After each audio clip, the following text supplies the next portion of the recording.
Hi అండి. నమస్తే. Welcome to my channel voice of Lakshmi. ఈరోజు మనం వసుంధర అనే కలం పేరుతో ప్రసిద్ధి చెందిన ప్రముఖ రచయిత దంపతులు శ్రీ జొన్నలగడ్డ రాజగోపాలరావు గారు, శ్రీమతి రామలక్ష్మి గారు రచించిన ఆడపడుచు అనే ఒక చక్కటి కథను వినేద్దామండి. ఇక కథ మొదలు పెడదామా? రాత్రి 8 గంటల సమయం. నేలంతా పిండారబోసినట్లు, వెన్నెల్లో జలకాలాడుతుందా అన్నట్లు పెరట్లో అసహనంగా అటు ఇటు పచార్లు చేస్తోంది ముక్త. ఆమె ఆలోచనల నిండా భర్త గౌతమ్ ఉన్నాడు. వారిద్దరికీ వివాహమై ఏణ్ణర్థం దాటింది. పెళ్లికి ముందు ముక్త జీవితం గురించి ఎన్నో కలలు కంది. ఆమె తండ్రి బడి పంతులు. అదృష్టం కొద్దీ 3 పిల్లలు, అందులో తనొక్కతే ఆడపిల్ల. గారంగానే పెరిగింది, కానీ కోరికలేమీ తీరేవి కాదు. తండ్రి తనకొచ్చే జీతంలో ఒబ్బిడిగా గడుపుకుంటూ తన కోరికలన్నీ త్యాగం చేసి పిల్లల భవిష్యత్తుకు బంగారు బాట వేయాలనుకున్నాడు. ఆ ప్రయత్నంలోనే ముక్తకు గౌతమ్ వంటి వరుణ్ణిచ్చి చేశాడు. గౌతమ్ ఉద్యోగం ప్రైవేట్ కంపెనీలో ఎంఏ పాస్ అయ్యాడు. నెలకి 1500 జీతం అంటే చాలా ఎక్కువనే అనుకుందామే. వేరు కాపురం ప్రారంభించాక కానీ అసలు విషయం తెలియలేదు. ముక్త కలలు కనేలాంటి ఇల్లు కావాలంటే అద్దె కనీసం 1000 రూపాయలు అవుతుంది. 350 రూపాయలు ఇచ్చి ఓ 2 గదులు ఇంట్లో ఉంటున్నారు. అందులోనే అదృష్టం ఇంటికి కాస్త పెరడుండటం. గౌతమ్కి ఇంటి బాధ్యతలున్నాయి. నెల అతడు తల్లిదండ్రులకి 200 రూపాయలు పంపిస్తూ ఉంటాడు. పెళ్లికి ముందు అతడు తన గురించంటూ ఏమీ నిలవేసుకోకుండా మిగిలిందంతా తల్లిదండ్రులకే పంపేవాడు. ఒక్కసారిగా 10,000 ఖర్చు పెట్టలేక గౌతమ్ స్కూటర్ కొనటం లేదు. అతడు ఆఫీస్కి బస్సులోనే వెళ్తాడు. ముక్తకు గట్టిగా తనకు నచ్చిన చీర కొందామంటే లేదు. మంచి చీరలేవి 250కి తక్కువలో లేవు. నెల ఖర్చుల్లో జాగ్రత్తగా ఉంటే 6 నెలలకొకసారి దర్జాగా ఉండొచ్చు అని గౌతమ్ అంటాడు. బయటకు వెళ్ళినప్పుడల్లా దర్జాగా ఉండాలని ముక్త కోరిక. బయటకు వెళ్తే ఆటోలో వెళ్ళాలి, బయట కూర్చుంటే ఐస్ క్రీంలు తినాలి. అందుకే దంపతులిద్దరూ కలిసి బయటికి వెళ్ళటం తగ్గించేశారు. ఇంట్లోనే ఒకరినొకరు చూసుకుంటూ ఒకరితో ఒకరు కబుర్లు చెప్పుకుంటూ గంటలు క్షణాల్లా దొర్లించేయగలమని గౌతమ్ అంటాడు. ముక్త మనసుకది సరిపడలేదు. ఆమెకు బయట ప్రపంచంలో తిరగాలని ఉంది. తమందరికీ కనపడాలి. తను రాకుమారిలా, తన పక్కన భర్త రాజకుమారుడిలా ఇద్దరూ విహరిస్తూ ఉంటే లోకమంతా కళ్ళప్పగించి తమ వంకే చూడాలన్నది ఆమె కోరిక. భర్త తనను ప్రేమించటంలో ఆమెకు ఆనందం లేదు. భర్త తనకిచ్చే హోదాను ప్రదర్శించటంలోనే ఉంది ఆమె సంతోషం. మీ అంతస్తు హోదా పెరగాలి, అందుకోసం మీరేం చేసినా నాకు అభ్యంతరం లేదు అని తరచుగా ఆమె భర్తతో అంటూ ఉండేది. భార్య అంటే ఎంతో ఇష్టపడే గౌతమ్ ఆమె కోరిక మన్నించి తన హోదాను పెంచుకోవాలనే ఉంది. కానీ అతడి పర్మిషన్లు అతడికున్నాయి. ఆ విషయం భార్య ముందు ఒప్పుకోవటం ఇష్టం లేక ప్రేమ గొప్పతనాన్ని పొగుడుతూ ఉండేవాడు. జీవితంలో ప్రేమను మించిందేదీ లేదని, ఏ దారి తొక్కినా డబ్బు సంపాదించొచ్చునని, ప్రేమ అలా దొరికేది కాదని భార్యతో అంటూ ఉండేవాడు. ముక్త ప్రేమ తనకు లభించటం వల్ల ఇతర భోగభాగ్యాల మీద మనసు లేదన్నాడు. భార్య కూడా అలాగే అంటుందని ఆశించాడు. కానీ ముక్త అతడేదారైనా సరే తొక్కి డబ్బు సంపాదిస్తే అప్పుడే అతన్ని నిజంగా ప్రేమించేలా ఉంది. ఈ విషయం చూచాయిగా పెళ్ళైన 6 నెలల్లోనే గ్రహించాడు గౌతమ్. అతడిది గ్రహించాక మరో ఏడాది గడిచింది. సరిగ్గా నిన్నటి రోజున గౌతమ్కి ఈ విషయం మరింత ఎక్కువగా గ్రహించాల్సిన అవసరం ఏర్పడింది. గౌతమ్ బాస్ పేరు భానుప్రకాష్. అతడికి బాగా డబ్బున్నప్పటికీ సింపుల్గా ఉంటాడు. తన కింది వారందరితోనూ అరమరికలు లేకుండా మాట్లాడతాడు. కంపెనీ యాజమాన్యంలో అతడికి చాలా మంచి పేరుంది. భానుప్రకాష్ ఇంట్లో పేరంటానికి పిలుపు భానుప్రకాష్ ద్వారా అందింది గౌతమ్కు. భానుప్రకాష్ భార్య సంధ్యకు 2 రోజుల నుండి జ్వరం. ఆ కారణంగా అందరిళ్లకు స్వయంగా వెళ్ళి పిలవటం లేదు. చాలామందిని ఫోన్ ద్వారా పిలిచింది. కొందరికి కారులో మనిషి ద్వారా కబురంపింది. ఆఫీస్ స్టాఫ్కు భానుప్రకాష్ను చెప్పమంది. పేరంటం గురించి గౌతమ్ భార్యకు చెప్పాడు. అతడు భానుప్రకాష్ వైభవాన్ని వర్ణించి, అక్కడ నీకు గొప్ప గొప్ప వాళ్లతో పరిచయాలవుతాయి అన్నాడు. ముక్తకా సరదా ఉన్నట్లేదు. ఆమె తను వెళ్ళనంది. నాకు మంచి చీర లేదు, పార్టీకి ఎలా వెళ్ళను? ముక్తకు పెళ్లినాటి పట్టు చీరలు 2 ఉన్నాయి. కానీ ముక్తకు పట్టుచీర కట్టుకోవటం ఇష్టం లేదు. వెళ్ళేది పేరంటానికైనా పట్టుచీర నా వయసుకి తగ్గది కాదు, మంచి గార్డెన్ చీర అయితే బాగుంటుంది అంది ముక్త. 2 నెలల క్రితం గౌతమ్ ఆమెకు గార్డెన్ చీర కొన్నాడు. ఖరీదు 280 రూపాయలు. గొప్పవాళ్ళింటికి పేరంటానికి వెళుతూ నగలేసుకోకుండా ఎలా? పెళ్లికి మా నాన్న చేయించిన నీలపురాళ్ల నెక్లెస్ వేసుకుంటాను. దానికి మ్యాచింగ్ ఉంగరం కూడా ఉంది. ఈ రెండూ ఉన్నవి, వాటికి మ్యాచింగ్ చీర లేకపోతే ఏం బాగుంటుంది? అప్పుడు కొన్న గార్డెన్ చీర లేత పసుపు రంగుది అంది ముక్త. అంటే ఇప్పుడు నీలం రంగులో గార్డెన్ చీర కొనాలి. వెళ్ళేది గొప్పింటి పార్టీకి కాబట్టి చీర ఖరీదు 350కి తగ్గకూడదు. పాత చీరతోనే సరిపెట్టుకోవాలంటే అందుకు ఆమె సిద్ధమే. దానికి మ్యాచింగ్గా రాళ్ల నెక్లెస్ ఉంగరం కావాలి. కాకి బంగారం ఆమెకు పడదు. చీర రంగు నిర్ణయం అయితే మ్యాచింగ్ జోళ్లు కూడా కొనుక్కోవాలనుకుంటోందామె. గౌతమ్ అప్పుడు తనకొచ్చిన ఇబ్బందులన్నీ ఆమెకు ఏకరువు పెట్టుకుని, నీ కోసం కొండ మీద కోతిని దింపాలని ఉంటుంది నాకు. నీ అంత అందమైన భార్యనిచ్చిన దేవుడు నిన్ను సంతోషపెట్టే శక్తినివ్వలేదు అని బాధపడ్డాడు. ముక్త అతడి జుట్టులోకి వేళ్లు పోనిచ్చి ఎంతో ప్రేమగా, పోనీలెద్దురు, నాకు మీ ప్రేమాభిమానాలు చాలు, పేరంటానికి వెళ్ళకపోతేనేం అంది. అది బాస్ ఇంటి పిలుపు. వెళ్ళకపోతే ఆయన కోపం వస్తుంది. ఆఫీస్లో ఆయన తనపై కక్ష కట్టొచ్చు. నా భార్య స్వయంగా పిలవలేదని నీ భార్య రానంటుంది. ఆమెకు నిజంగా జ్వరం.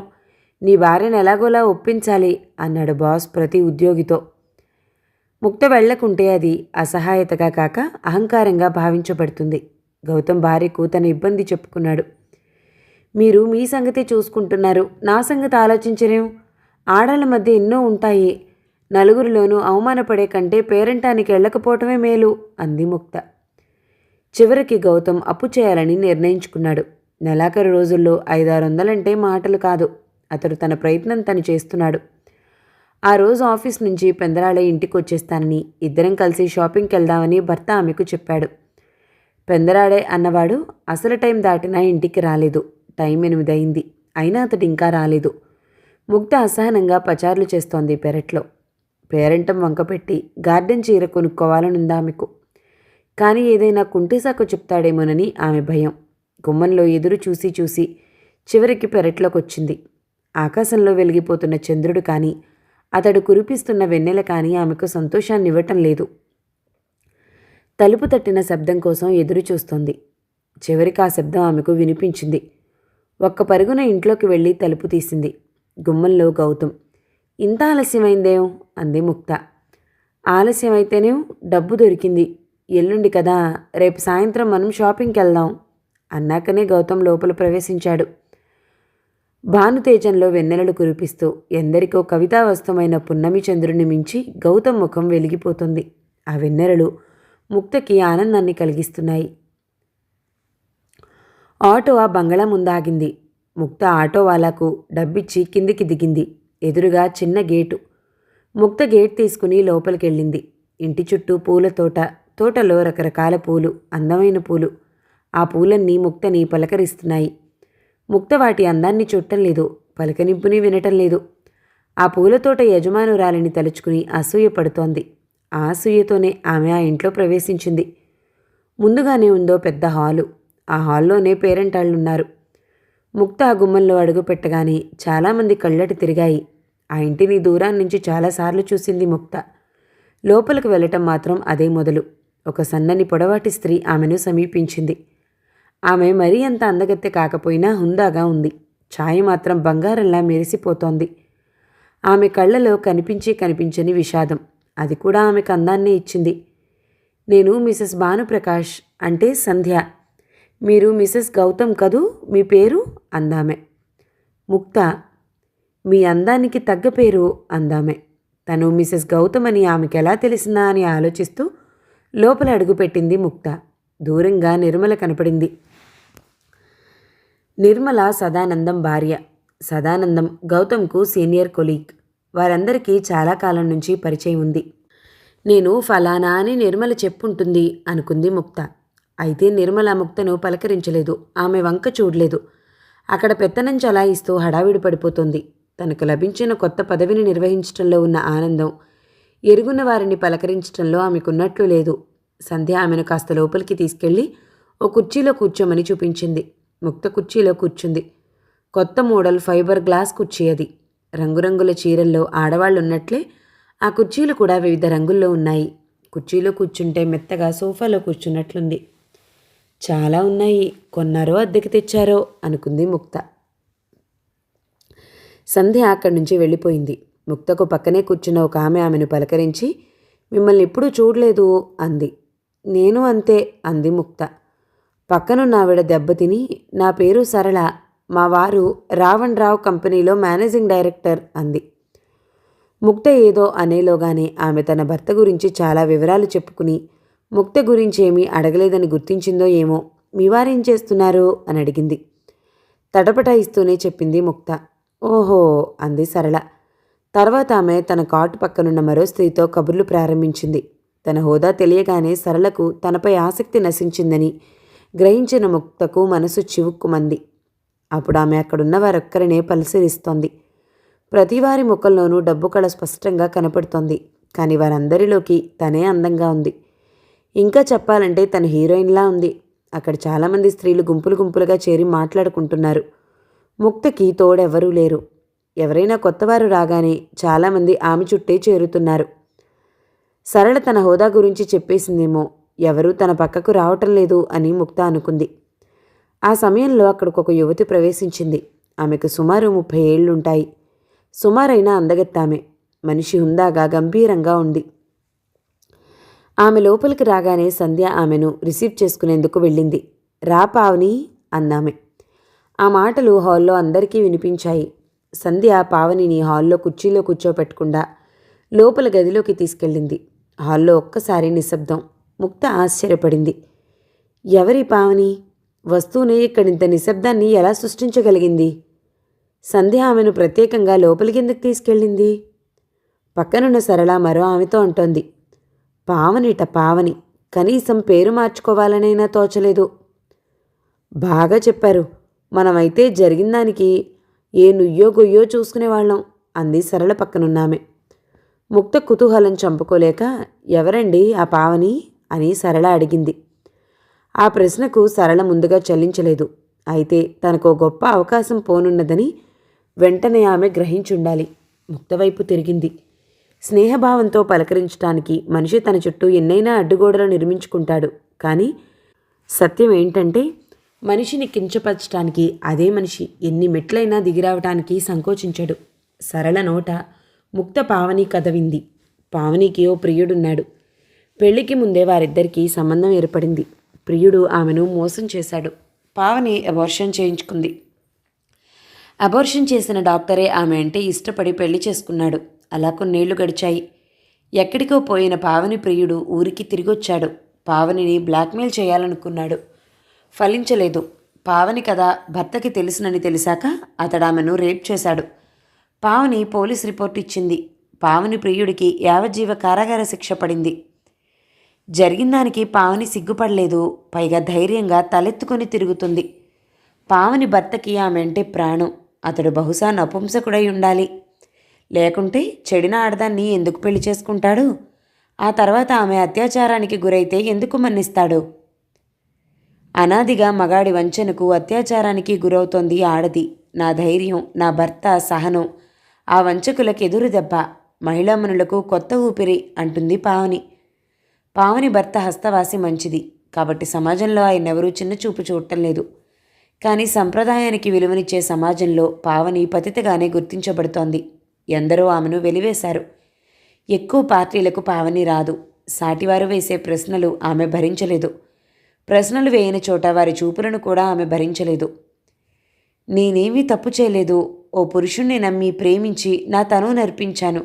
అతడు నన్ను మోసం చేశాడు. తర్వాత నాకు పెళ్ళయింది. నిండు మనసుతో నా భర్తను ప్రేమించాను. నన్ను మోసగించినవాడు నాపై అత్యాచారం చేశాడు. అందులో నా తప్పే ఉంది. నా దురదృష్టం. వాడు మళ్ళీ మరొకరిపై అత్యాచారం చేయకూడదని పోలీసులకు అప్పగించాను. సమాజం నా ధైర్యాన్ని అభినందించాలి అంటున్నామె. ఆమె ధైర్యం సాటి ఆడివారిలో ఆమెకు సానుభూతి లేకుండా చేసింది. ఎవరి విషయం ఎలా ఉన్నా సంధ్య పావనిని ప్రతి పేరంటానికి పార్టీకి పిలిచి తీరుతుంది. పార్టీలో ఇతరులెవ్వరికీ పావని రాక గిట్టదని ఆమెకు తెలుసు. అందుకే ఆమెను ప్రత్యేకంగా లోనికి పిలిచి వాయినాలిచ్చి ముందుగా పంపేస్తుంది. ఆమె వెళ్ళిపోయాకనే అసలు ఫంక్షన్ ప్రారంభమవుతుంది. పావనికి సిగ్గులేదు. తన్ను చూసి నవ్వుకుంటారని తెలిసి కూడా పిలిచిన ప్రతి చోటకి వెళ్తుంది. పావనికి అహంకారం. నలుగురిని పిలిచి పలకరించి స్నేహం పెంచుకోవాలని చూడదు. తనతో స్నేహం కోరేవారు తననే పలకరించాలంటుంది. సంధ్యకు పావనితో స్నేహం ఎందుకో తెలీదు. పావని భర్త సంధ్యకు ఫ్యామిలీ డాక్టర్ కూడా కాదు. సరళ అభిప్రాయంలో సంధ్య అమాయకురాలు, మాయామర్మం తెలియని మనిషి. పావనికెక్కడా స్నేహితురాళ్ళు లేరు. సంధ్యను ఆమె బుట్టలో వేసుకుని స్నేహితురాల్ని చేసుకుంది. పావని గురించి ఇంకా రకరకాలుగా చెప్పాలనుకుంది సరళ. కానీ ఇంతలోనే వాయినం తీసుకుని వెళ్ళిపోతుందామె. ఆమె వెళ్ళిపోయేదాకా హాల్లో నిశ్శబ్దం. పావని నిష్క్రమించాకనే అక్కడ కార్యక్రమం ప్రారంభమైంది. కార్యక్రమం నడుస్తూ ఉండగా ఎందుకో భానుప్రకాష్ వచ్చాడు. సంధ్య అతడికెదురై, ఈ సమయంలో వచ్చారేమిటి అంది. అతడు నవ్వాడు. అతడి రూపం అతడి హోదాకు తగ్గట్లే ఉంది. ఎందరో కన్నెపిల్లలు కలలు కనే సినీ హీరోలా ఉన్నాడతను. అతడి నవ్వు మాత్రం సినీ హీరోల నవ్వు కంటే మనోహరంగా ఉంది. ఉండండి, వీరందరినీ మీకు పరిచయం చేస్తాను అంది సంధ్య. ఆమె ఒక్కొక్కరిని పేరు పేరున భర్తకు పరిచయం చేసింది. వారిలో చాలామంది భానుప్రకాష్కు తెలుసు. తనకు తెలియని వారి వంక అతను కుతూహలంగా చూస్తున్నాడు. తనను పరిచయం చేయగానే నమస్తే అన్నాడతను. నమస్తే అంది ముక్త. క్షణకాలం ఇద్దరి చూపులు కలిశాయి. అతడి చూపుల్లో అయస్కాంతం వంటి ఆకర్షణ చూసింది ముక్త. భానుప్రకాష్ లోపలికి వెళ్ళిపోయాడు.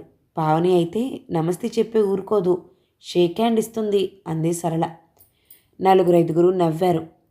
మన సాంప్రదాయం అంతా ఆడదాని పవిత్రతలో ఉంది, అది నిలుపుకొని నాడు మనం కాదు అంది ఇంకొక ఆమె. ముక్త కూడా సంభాషణలో ఆసక్తిగా పాల్గొంది.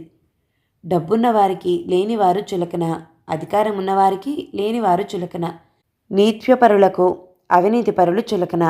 కానీ లేనివాళ్ల శ్రమతో ఉన్నవాడి దగ్గర డబ్బు చేరుతుంది. ఊరు పేరు లేని సామాన్యుడి ఓటు మరో సామాన్యుడిని అధికారిగా మార్చుతుంది. ఫలితంగా అవినీతిపరులు నీతిపరులను శాసిస్తున్నారన్న విషయం తెలిసి కూడా గ్రహించరెవ్వరు. మనను పాలించేవాడిలో అవినీతి ఉంది, మనకు పాఠం చెప్పేవాడిలో అవినీతి ఉంది, మనం బ్రతికే బ్రతుకులో క్షణక్షణం అవినీతి ఉంది. కానీ ప్రతివాడు తన నీతిపరుణ్ణే అనుకుంటాడు. ముక్త ఈ ఫక్కీలో ఆలోచించటం లేదు. ఆమె పావని గురించి ఏహ్యభావాన్ని పెంచుకుంటోంది. ఎంత నమ్మిస్తే మాత్రం పెళ్లికి ముందే పరాయి మగాడితో ఎందుకు సంబంధం పెట్టుకోవాలి? అందులో ఆమె మానసిక బలహీనత ఉంది. ఆ బలహీనతని సమాజం తప్పుపడుతోంది. ఒకసారి మోసగించబడిన ప్రియుడు తిరిగి ఆమెను బలాత్కరించగల ఏకాంతాన్ని ఎలా పొందాడు? ఆమెకు అతడి లాంటి అవకాశం ఎలా ఇచ్చింది? పావనిలో ఏదో బలహీనత ఉంది. పాదప్రియుడిని ఆమె మరచిపోలేకపోతుంది. లేక నలుగురు అనుకుంటున్నట్లు ఆమె భర్త నపుంసకుడే కావచ్చు. తన కోరికలను చంపుకోలేక, మనసును అదుపులో పెట్టుకోలేక ఆమె పాతప్రియుడితో తిరిగి సంబంధం పెట్టుకుని పట్టుబడితే దాన్ని బలవంతంగా మార్చి ఉంటుంది. ఛీ, ఎలాంటి ఆడది! క్రమంగా పేరంటం కార్యక్రమం ముగిసింది. వచ్చిన వారిలో చాలామందిని వెనక్కి తీసుకునెళ్ళటానికి కార్లొచ్చాయి. తను లేచింది ముక్త. మొదటిసారి వచ్చారు, కాసేపు కూర్చోండి అంది సంధ్య. ముక్త ఆమె బలవంతం చేయగా కాదనలేకపోయింది. అంతా వెళ్ళిపోయాక సంధ్య ముక్త మిగిలారు. అప్పుడు సంధ్య ముక్తను ఆమె గురించిన వ్యక్తిగత వివరాలు అడిగింది. మొదట్లో తటపటాయించిన క్రమంగా సంధ్యతో మంచి స్నేహితురాలిగా భావించి ఒక్కొక్కటిగా కుటుంబ విశేషాలు చెప్పింది ఆమెకు ముక్త. తన కుటుంబం గురించి చెప్తున్నప్పుడు ముక్త కళ్ళలో కనపడ్డ మెరుపును చూసింది సంధ్య. మధ్యతరగతి కుటుంబాల్లో ఆర్థిక సమస్యలు ఉన్నప్పటికీ అభిమానాలు, ఆత్మీయత వాటిని కమ్మేస్తాయి అంది సంధ్య. అవును, అమ్మన్న, నాన్నన్న, అన్నయ్యలన్న నాకెంతో ఇష్టం అంది ముక్త. నాకు అంతే, నేను మధ్యతరగతి నుంచే వచ్చాను. మా వారు కూడా మధ్యతరగతిలోనే పుట్టి పెరిగారు. ఇప్పుడు ఐశ్వర్యం పేరుకున్నప్పటికీ మేము వీలైనంత సింపుల్గా ఉంటాం. మాకిద్దరు పిల్లలు, ఇద్దరూ స్కూల్కి వెళ్తున్నారు. వాళ్ళని కూడా మధ్యతరగతి వాతావరణంలోనే పెంచాలన్నది మా కోరిక. అందుకే తరచూ మేము బంధువులిళ్లకు వెళ్తూ ఉంటాం. స్నేహం కూడా ఎక్కువగా మధ్యతరగతి వారితోనే అంది సంధ్య. ఆమె మాటిమాటికి మధ్యతరగతి అంటూ ఉంటే ముక్తకది తననే ఉద్దేశించి అన్నట్లు అనిపిస్తుంది. సంధ్య తనకంటే చాలా ఎత్తులో ఉన్నదనిపిస్తుంది. ఈ తరహా సంభాషణ ఆమెకు నచ్చలేదు. మాట మార్చటం కోసం ఆమె పావని ప్రసక్తి తెచ్చింది. సంధ్య ముఖం పాలిపోయింది. పావని గురించి మీకెవరు చెప్పారు అందామె. ఇక్కడ చేరిన వాళ్ళంతా ఆమె గురించే మాట్లాడుకుంటున్నారు. మీరు మంచివారు కాబట్టి కానీ ఆమె వంటి వారితో స్నేహం చెయ్యరు అన్నారు. పావని చేసిన తప్పేమిటో వాళ్ళు మీకు చెప్పారా? ముక్త పావని గురించి తను విన్నది ఆమెకు చెప్పి, ఇది నిజమేనా అంది. నిజమే, కానీ మీకు అందులో తప్పు కనపడుతుందా? "మ్మ్," అంది ముక్త ఆలోచించకుండా. వెంటనే ఊ అనటం కాదు, కాసేపు ఆలోచించి చెప్పండి. ఇందులో ఆలోచించటానికే ఉంది? బలహీనతను జయించటంలోనే సంస్కారం ఉంది. సంస్కారం బలహీనతను జయించటంలో కాదు, మన్నించటంలో ఉంది అని పావని పరిస్థితులు మీకే ఏర్పడితే ఏం చేసేవారు? అంది సంధ్య. ఆ పరిస్థితులని ఆమె ఆహ్వానించింది. పెళ్ళయ్యే వరకు నాకు పరాయి మగాళ్లతో పరిచయమే లేదు. పోనీ ఇంట్లో ఏ బావ ఉంటే? ముక్తకు తన బావ గుర్తొచ్చాడు. అతడు తనకంటే 2 ఏళ్లు పెద్ద. 1-2 సార్లు అతడు తనకు దగ్గరగా రావటానికి ప్రయత్నించాడు. ఆమె సాగనివ్వలేదు. ఎవరైనా మనం ఇస్తేనే అవకాశం, అంది ముక్త నమ్మకంగా. సంధ్య తను నవ్వేసి, మీవి ఖచ్చితమైన అభిప్రాయాలు. ఇలాంటి వారితో మాట్లాడటం మా వారికి చాలా ఇష్టం. కాసేపు ఉండకూడదు? అంది. ముక్త తడబడుతూ, నేను వారితో ఏం మాట్లాడగలను? అంది. ఈ మాట వారితో మాట్లాడాక అందురు గాని, అంది సంధ్య. ఇద్దరూ ఒక గదిలోకి వెళ్లారు. గదిలో 4 సోఫాలు, 2 అద్దాల బీరువాలు ఉన్నాయి. ఒక సోఫాలో కూర్చుని భానుప్రకాష్ చదువుకుంటున్నాడు. మా వారి రీడింగ్ రూమ్ ఇది అని అంది సంధ్య. భానుప్రకాష్ పుస్తకంలో నుంచి తలెత్తి వారి వంక చూసి చటుక్కున లేచి నిలబడి ప్రశ్నార్థకంగా భార్య వంక చూశాడు. మిసెస్ గౌతమ్, పేరు ముక్త. అభిరుచుల్లో మీ వంటిదే ఈమె. మనకు మంచి స్నేహితురాలు, అంది సంధ్య. ఇద్దరూ అతడికి ఎదురుగా కూర్చున్నారు. కబుర్లు మొదలయ్యాయి. ఆఫీస్కి నేనే బాస్ని కావటం వల్ల నా ఇష్టం వచ్చినప్పుడల్లా ఇంటికి వచ్చేస్తూ ఉంటాను. అయితే అందరికంటే నేనే ఎక్కువసేపు పనిచేస్తాను. రాత్రింపళ్ళు తేడా లేకుండా పనిచేస్తాను, అన్నాడు ముందుగా భానుప్రకాష్. ఆ సమయంలో అతడు ఇంట్లో ఉండటానికి సంజాయిషి ఇస్తున్నట్లు తోచింది ముక్తకు. ఓసారి ఇంటికొచ్చాక మళ్ళీ ఆఫీస్కి వెళ్ళబుద్దేస్తుందా? అంది ముక్త. ఏముంది? ఏమి వంటి వారినో పలకరించడం అవుతుంది.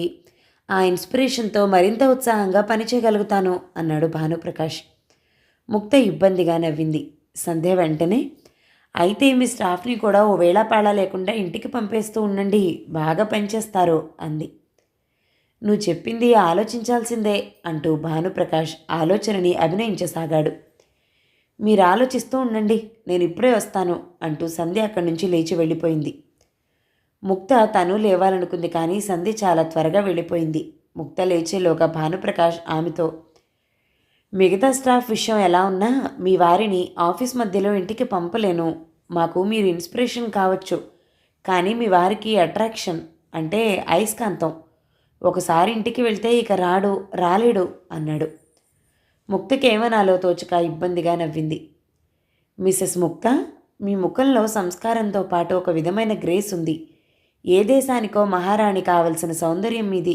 కాకపోవటం మీ అదృష్టం. ఎందుకంటే మహారాణికి భర్త సాన్నిధ్యం లభించదు, అన్నాడు భానుప్రకాష్. తను మాట్లాడకపోతే బాగుండదని మీ ఇల్లు చాలా అందంగా తీర్చిదిద్దారు. సంధ్యగారి అభిరుచి గొప్పది, అంది. అభిరుచి సంధ్యది కాదు, నాది, అన్నాడు భానుప్రకాష్. అతడు అలా అనటం మోటుగా అనిపించింది ముక్తకు. భార్య గురించి తనన్న ఒకే ఒక మంచి ముక్క అతడు ఆమోదించకపోవటం సంస్కారం కాదనిపించింది ఆమెకు. భానుప్రకాష్ మళ్ళీ తనే, నేను సంధ్యని చిన్నబుచ్చాలని అలా అనలేదు. నిజం చెప్పడానికి నేను సంకోచించను. సంధ్య కూడా నా నిజాలంటే ఇష్టపడుతుంది. ఉదాహరణకు, మీరు వెళ్ళాక సంధ్యతో చెప్తాను, ఐశ్వర్యం ఉన్న నాకంటే మీరున్న గౌతమ్ అదృష్టవంతుడని. ఆమె ఏమీ అనుకోదు, అన్నాడు. మొదటిసారిగా ముక్తకు చిరాకు కలిగింది. ఆ చిరాకు ముఖంలోనే వ్యక్తం చేసిందామె. భానుప్రకాష్ అది గమనించని వాడిలా, ఒక విధంగా నేను అదృష్టవంతుణ్ణి. నాకు తోచింది నేను ధైర్యంగా మాట్లాడగలను. ఎదుటి వాళ్లకు నా మాటలు చిరాకు కలిగించినా వింటారు. ఎందుకంటే నేను వారికో వారి భర్తలకో అధికారిని కనుక. ఎందరి భవిష్యత్తో నా చేతుల్లో ఉంది కనుక, అన్నాడు. ముక్తకతడి మాటల్లో హెచ్చరిక కనపడింది. ఆ హెచ్చరిక ఆమె చిరాకును భయంగా మార్చింది. భానుప్రకాష్ ఆ భయాన్ని కూడా చదివినట్లే ఉన్నాడు. సినిమాల్లో అసభ్య దృశ్యాలు, సంభాషణలు ఉంటున్నాయి. వాటి కారణంగా చిత్రం ఘన విజయం సాధిస్తుందని నిర్మాతల అభిప్రాయం. పత్రికల్లో క్రమంగా అశ్లీలత చోటు చేసుకుంటోంది. పత్రిక సర్క్యులేషన్కై అవే కారణమని సంపాదకుల అభిప్రాయం. మనమంతా సినిమాలు చూస్తున్నాం, పత్రికలు చదువుతున్నాం, స్నేహితులతో చనువుగా మాట్లాడుకునేందుకు భయపడుతున్నాం. హేమమాలిని బాగుంటుంది, శ్రీదేవి బాగుంటుంది, భానుప్రియ బాగుంటుంది. వాళ్ళు బాగున్నారని చెప్పుకోవడానికి ఏమీ సందేహించని మనం మనలో మనం బాగోగుల గురించి చెప్పుకునేందుకు ఎందుకు తటపటాయిస్తామో నాకు తెలీదు. అందంలో మీరు వాళ్ళను మించారు. సినిమాల్లో నటించని కారణంగా మీ అందం గురించి మాట్లాడటానికే భయపడాలా నేను? అతడి వాదన చిత్రంగా అనిపించింది ఆమెకు. ఏ మిథున్ చక్రవర్తో గోవిందాయో బాగుంటాడని మీరు మీ భర్తకి చెప్పకుండా ఉండగలరా? అది తప్పుగా మీ భర్త భావిస్తాడా? అలాంటప్పుడు అదే విధంగా నేను మీ గురించి మీరు నా గురించి మాట్లాడుకోవటం తప్పవుతుందా? ఇదంతా ఎందుకు చెప్తున్నారు? అంది ముక్త. స్నేహానికి మొదటి మెట్టు చనువు. అర్థం లేని బహువచనాలతో ఒకరినొకరు దూరం చేసుకోకూడదు. నేను నిన్ను నువ్వు అంటాను, నువ్వు నన్ను నువ్వు అను. ఆ విధంగా మనం స్నేహితులం అవుదాం. మన స్నేహం నా మానసిక వికాసానికి, మీ ఆర్థిక వికాసానికి మంచిది. నాతో స్నేహాన్ని ఆశించేవారు ఎందరో ఉన్నారు. కానీ నేను నాకు నచ్చిన వారితోనే స్నేహం చేస్తాను. నాకు నువ్వు నచ్చావు అన్నాడు భానుప్రకాష్. ముక్తకి ఏం చెప్పాలో తెలియలేదు. అతడి చనువు ఆమెకిచ్చిందిగానే పరిణమించింది. భానుప్రకాష్ మళ్ళీ, నువ్వు బహుశా నా సంస్కారం గురించి ఆలోచిస్తూ ఉంటావు. నా సంస్కారం గొప్పది. ఆడవాళ్ళని స్నేహితులుగా చూడగలను. నా స్నేహితుల గురించి నా భార్యతో మామూలుగా మాట్లాడగలను. అదేవిధంగా ఆమె స్నేహితుల గురించి వినగలను. నా సంస్కారం గురించి ఆలోచించే ముందు ఈ సంభాషణ నీ భర్తకు చెప్పుకోగలవేమో ఆలోచించు. అతడి సంస్కారం గురించి తెలుస్తుంది నీకో అన్నాడు. ముక్తకి అంతా అయోమయంగా అనిపించింది. భానుప్రకాష్ మనసులో ఏదో దురూహ ఉన్నట్లు లీలగా తోస్తోందామెకు. నేను మధ్యతరగతిలో పుట్టి పెరిగాను. మధ్యతరగతి గురించి నాకు క్షుణ్ణంగా తెలుసు. మధ్యతరగతి అంటే నాకెంతో ఇష్టం. కానీ మధ్యతరగతిలో కొన్ని లోపాలున్నాయి. వారిలో ఫ్రాంక్నెస్ లేదు, నిజాయితీ లేదు, సాహసం లేదు. నేను జీవితంలో పైకి రావటానికి మధ్యతరగతి లోపాల్ని అధిగమించగలగటమే కారణం. నువ్వు అంతే. తలుచుకుంటే కార్లలో తిరగగలవు, మేడల్లో మసలగలవు, ఫోన్లలో మాట్లాడగలవు. మధ్యతరగతి లోపాల్ని జయించాలి అంతే. నా స్నేహం నీకందుకు సహకరిస్తుంది. ముక్త సహనానికి అంతం వచ్చింది. ఆమె లేవాలనుకుంటూ ఉండగా అక్కడికి వచ్చింది సంధ్య. ఆమె చేతిలో ట్రే ఉంది. ట్రేలో 3 గ్లాసులు. ఆరెంజ్ జ్యూస్ అంది సంధ్య. చాలా ఆలస్యమైంది అంది ముక్త ఇబ్బందిగా. మా వారు మిమ్మల్ని కారులో డ్రాప్ చేస్తారు అంది సంధ్య. మిమ్మల్ని అనకు, ఆమె ఈ క్షణం నుంచి మన స్నేహితురాలు. అంటే? చనువుగా నువ్వు అను. అక్క చెల్లెళ్ళలా మసలండి. భలేవారే, నేను బయటికెళ్ళిన కాసేపట్లోనే ఏం మంత్రం వేశారండి అంది సంధ్య ఆశ్చర్యం ప్రకటిస్తూ. ముక్త ధైర్యం తెచ్చుకుని, భార్య భర్తను ఏమండి అంటే పోని చనువు, పరాయి వాళ్ళంటే పోతుందా అంది. భార్యాభర్తల అనుబంధం వేరు. మీరని మన్నించినా ఆమె ఏరా అనే తల్లి కంటే భర్త దగ్గర చనువుగా ఉండగలదు. భార్య చెల్లెలు మరదలు కూడా నన్ను నువ్వు అనే పిలుస్తుందని మర్చిపోకూడదు అన్నాడు భానుప్రకాష్. వారిని మాటల్లో జయించటం కష్టం అంది సంధ్య. ముగ్గురు జ్యూస్ తాగారు. నేనొక్కర్తిని వెళ్ళగలను అంది ముక్త. వద్దు, నిన్ను నేనే ఉంచేశాను. నిన్నింటి దగ్గర దింపటం నాది బాధ్యత. ఎవరైనా చూస్తే బాగుండదు అంది ముక్త. సంధ్య నవ్వి, ఎందుకు బాగుండదు? కారులో నేను వస్తున్నాగా అంది.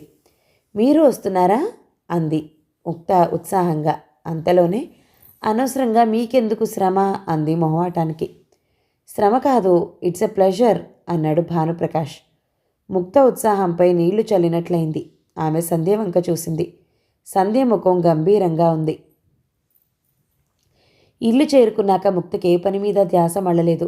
భానుప్రకాష్ మాటలు ఆమె చెవిలో గింగురుమంటున్నాయి. అతడి రూపం ఆమె కళ్ళ ముందు కదలాడుతోంది.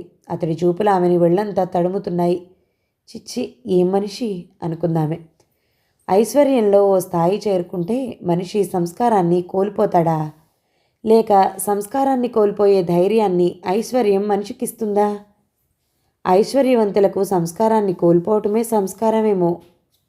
భానుప్రకాష్ గురించి భార్య సంధ్యకు తెలుసా? ఆమె అతడి గురించి ఏమనుకుంటోంది? అసలు సంధ్య తనను ప్రత్యేకంగా భర్తకు పరిచయం చేసింది.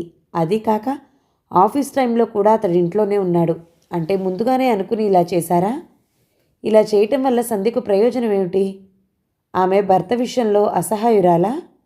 అతడి ప్రవర్తనని అదుపు చేయలేదు సరికదా? అతడి చెడు నడతకు ఆమె సహకరించాలా?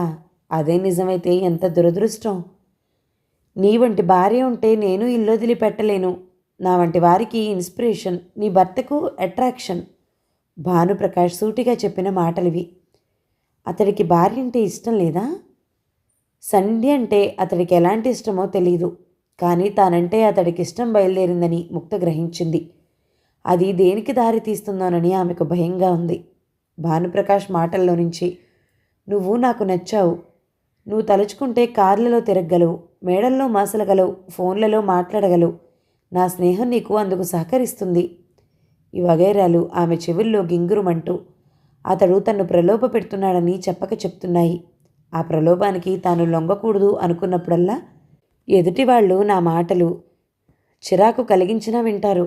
ఎందుకంటే నేను వారికో వారి భర్తలకో అధికారిని కనుక, ఎందరి భవిష్యత్తు నా చేతుల్లో ఉంది కనుక అన్న భానుప్రకాష్ హెచ్చరిక ఆమెను భయపెడుతోంది. ముందు ముందు ఏం జరుగుతుంది? ఏదో జరుగుతుందనే ముక్త కనిపిస్తోంది. ఏం జరుగుతుందో కూడా ఆమెకు చూచాయిగా తెలుస్తోంది. ఏదో కొత్త భయం ఆమెను ఆవహించగా మనసు స్థిమితం తప్పడం వల్ల ఆమె ఏ పని మీద దృష్టి మళ్లించలేకపోతోంది. ఆమె అలాంటి స్థితిలోనే ఉండగా గౌతమ్ ఇల్లు చేరుకున్నాడు. వస్తూనే అతడు ఉత్సాహంగా భార్యను కౌగిలించుకుని ఉక్కిరి బిక్కిరి చేశాడు. ఏం జరిగిందండి? అంది ముక్త ఆశ్చర్యంగా. ఆఫీస్లో మన హోదా పెరిగింది. ఎలా? మన ఇంట్లోకి ఫోన్ వస్తోంది.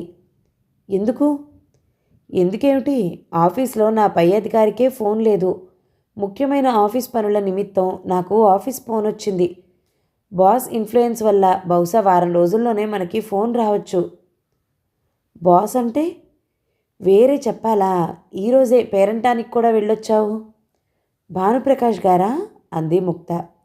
అవును. ముక్త చటుక్కున, ఈ ఫోన్ విషయం మీకెప్పుడు తెలిసింది? 5:15కి ఆఫీస్లో బాస్ అందరి ముందు అనౌన్స్ చేశాడు. చాలామంది అసూయపడ్డారు. చాలా కాలంగా ఈ ఫోన్ శాంక్షన్ తమకొస్తుందంటే తమకొస్తుందని అంతా ఆశపడుతున్నారు.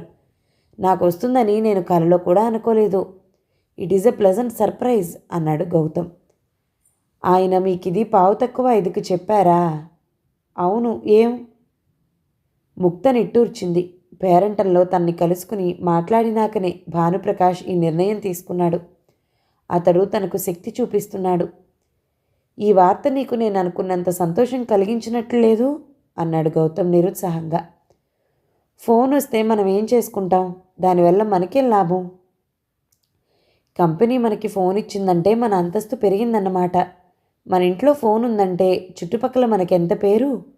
ముక్త, నువ్వు పాదం పెట్టిన వేళ మంచిది. మన ఇంట్లోకి ఫోన్ వస్తుంది. ఆ తర్వాత కారు. కారా? అప్పుడే మనకంత డబ్బా? అంది ముక్త ఆశ్చర్యంగా. అంతా నీ విశేషం. ఏమొచ్చినా నీ కారణంగానే అన్నాడు గౌతమ్ అభిమానంగా. నువ్వు కార్లలో తిరగగలవు, మేడల్లో మసలగలవు, ఫోన్లలో మాట్లాడగలవు అన్న భానుప్రకాష్ మాటలు ఆమెకు మళ్ళీ మళ్ళీ గుర్తొస్తున్నాయి. ఏమొచ్చినా నీ కారణంగానే అన్నాడు గౌతమ్. నువ్వు నాకు నచ్చావు అన్నాడు భానుప్రకాష్. ఇవన్నీ కలిపితే ఏమిటదోలా ఉన్నావు అన్నాడు గౌతమ్. బానే ఉన్నానే. లేదు, రోజులా లేవు నువ్వు. ముక్త సరిగా నవ్వింది. పేరెంటంలో కానీ ఎవరైనా ఏమైనా అన్నారా? ముక్త తల అడ్డంగా ఊపింది. అసలు నిన్ను అడగనే లేదు. పేరెంటం విశేషాలేమిటి? చెప్పాలని ముక్తకు నోటి చివరి దాకా వచ్చింది. సంస్కారం గురించి ఆలోచించే ముందు ఈ సంభాషణను నీ భర్తకు చెప్పుకోగలవేమో ఆలోచించు. అతడి సంస్కారం గురించి తెలుస్తుంది నీకు అన్న భానుప్రకాష్ మాటలు ఆమెని అప్పుడు హెచ్చరించాయి. భానుప్రకాష్ తనతో మాట్లాడినాకనే భర్తకు ఫోన్ సదుపాయం ఇచ్చాడు. ఈ విషయం గౌతమ్కి తెలిస్తే ఏమనుకుంటాడు? గౌతమ్ సంస్కారాన్ని నేను శంకించకూడదు అనుకుంది ముక్త. అయితే ఆమె రిస్క్ తీసుకోలేదు. గౌతమ్ ఆఫీస్కి వెళ్ళిపోయాడు. అంట్లు తోమి బట్టలుతికి పని మనిషి వెళ్ళిపోయింది. నవలనొకటి తీసుకుంది ముక్త. పుస్తకాలంటే ఆమెకిష్టం.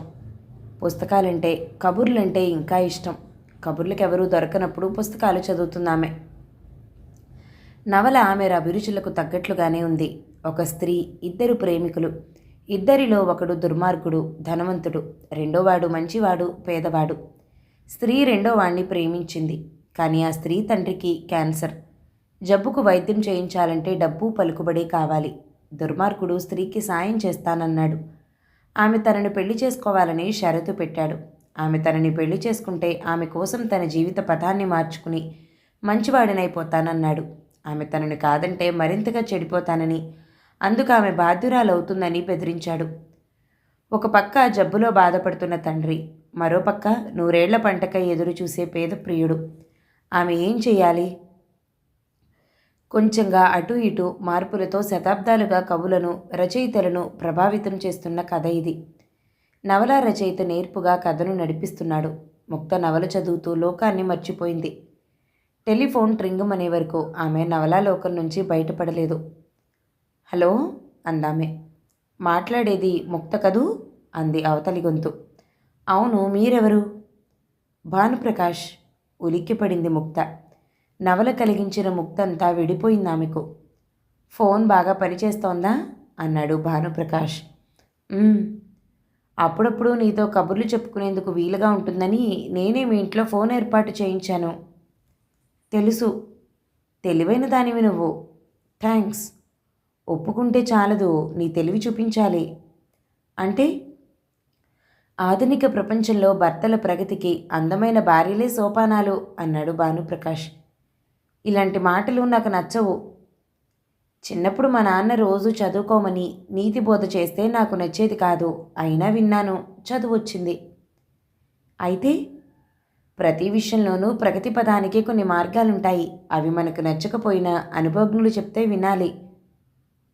ఒక వయసు దాటాక మనిషికి ఎవరి సలహాలు అవసరం ఉండవు. నిజం చెప్పావు, కానీ నీకింకా వయసు దాటలేదు. ఇంతకీ మీరేం చెప్పదలుచుకున్నారు? మీరు కాదు, నువ్వు. ముక్త ఫోన్ పెట్టేయాలనుకుంది, కానీ అది సరికాదనిపించింది. అంత సులభంగా నేను అందరినీ నువ్వు అనలేను అంది. సులభ పద్ధతి నేను చెప్తానుగా. వద్దు అంది ముక్త. ముక్త, ఒకరికొకరు ఎదురైనప్పుడు ఎన్నో మాట్లాడుకోవాలనిపిస్తుంది. మొహం అటం అడ్డొస్తుంది. అలాంటప్పుడు ఉత్తరాలు పనికొస్తాయి. మనిషికి నోటితో చెప్పలేనివి ఉత్తరాల్లో అక్షరాల రూపంలో చెప్పుకోవచ్చు. కానీ అందరికీ ఉత్తరాలు రాయటం రాదు. పెదవి పలికించే అక్షరాన్ని కాగితం మీదకి తరలించటం ప్రత్యేకమైన కళ. ఆ కళలో ప్రావీణ్యం లేక ఎందరో స్నేహితులై ఎదురుపడి మాట్లాడుకోలేక, అటు ఉత్తరాలు రాసుకోలేక ఒకరికొకరు క్రమంగా దూరం అయిపోయారు. మనకు అలాంటి దుర్గతి లేదు. మనం ఉత్తరాలు రాసుకోని అవసరం లేదు. మాట్లాడుకునేటప్పుడు ఒకరికొకరు ఎదురు పడనవసరమూ లేదు. ఫోన్ ఉంది, నిస్సంకోచంగా చనువుగా మాట్లాడుకుందాం. మాట్లాడుకోవడానికి ఏముంది అంది ముక్త. నువ్వు నా అందాన్ని పొగుడు, వింటాను. నా వల్ల కాదు. పోనీ నీ అందాన్ని నేను పొగుడుతాను, విను. What is this mister Bhanuprakash అంది Mukta. This is for my inspiration.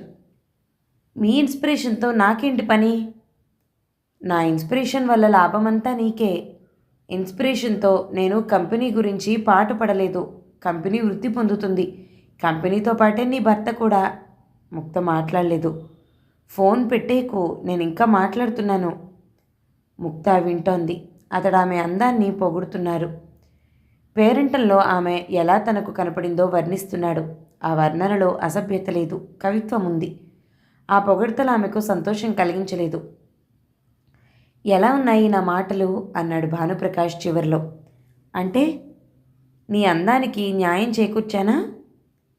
నాకు పెళ్లి కాగానే నా అందానికి న్యాయం జరిగింది. వేరెవరూ నా అందానికి న్యాయం చేకూర్చనవసరం లేదు. ముక్త, భర్త వేరు, స్నేహితుడు వేరు. ఈ తేడా తెలుసుకునే సంస్కారం నువ్వు పెంచుకోవాలి. ప్రస్తుతానికి సెలవు.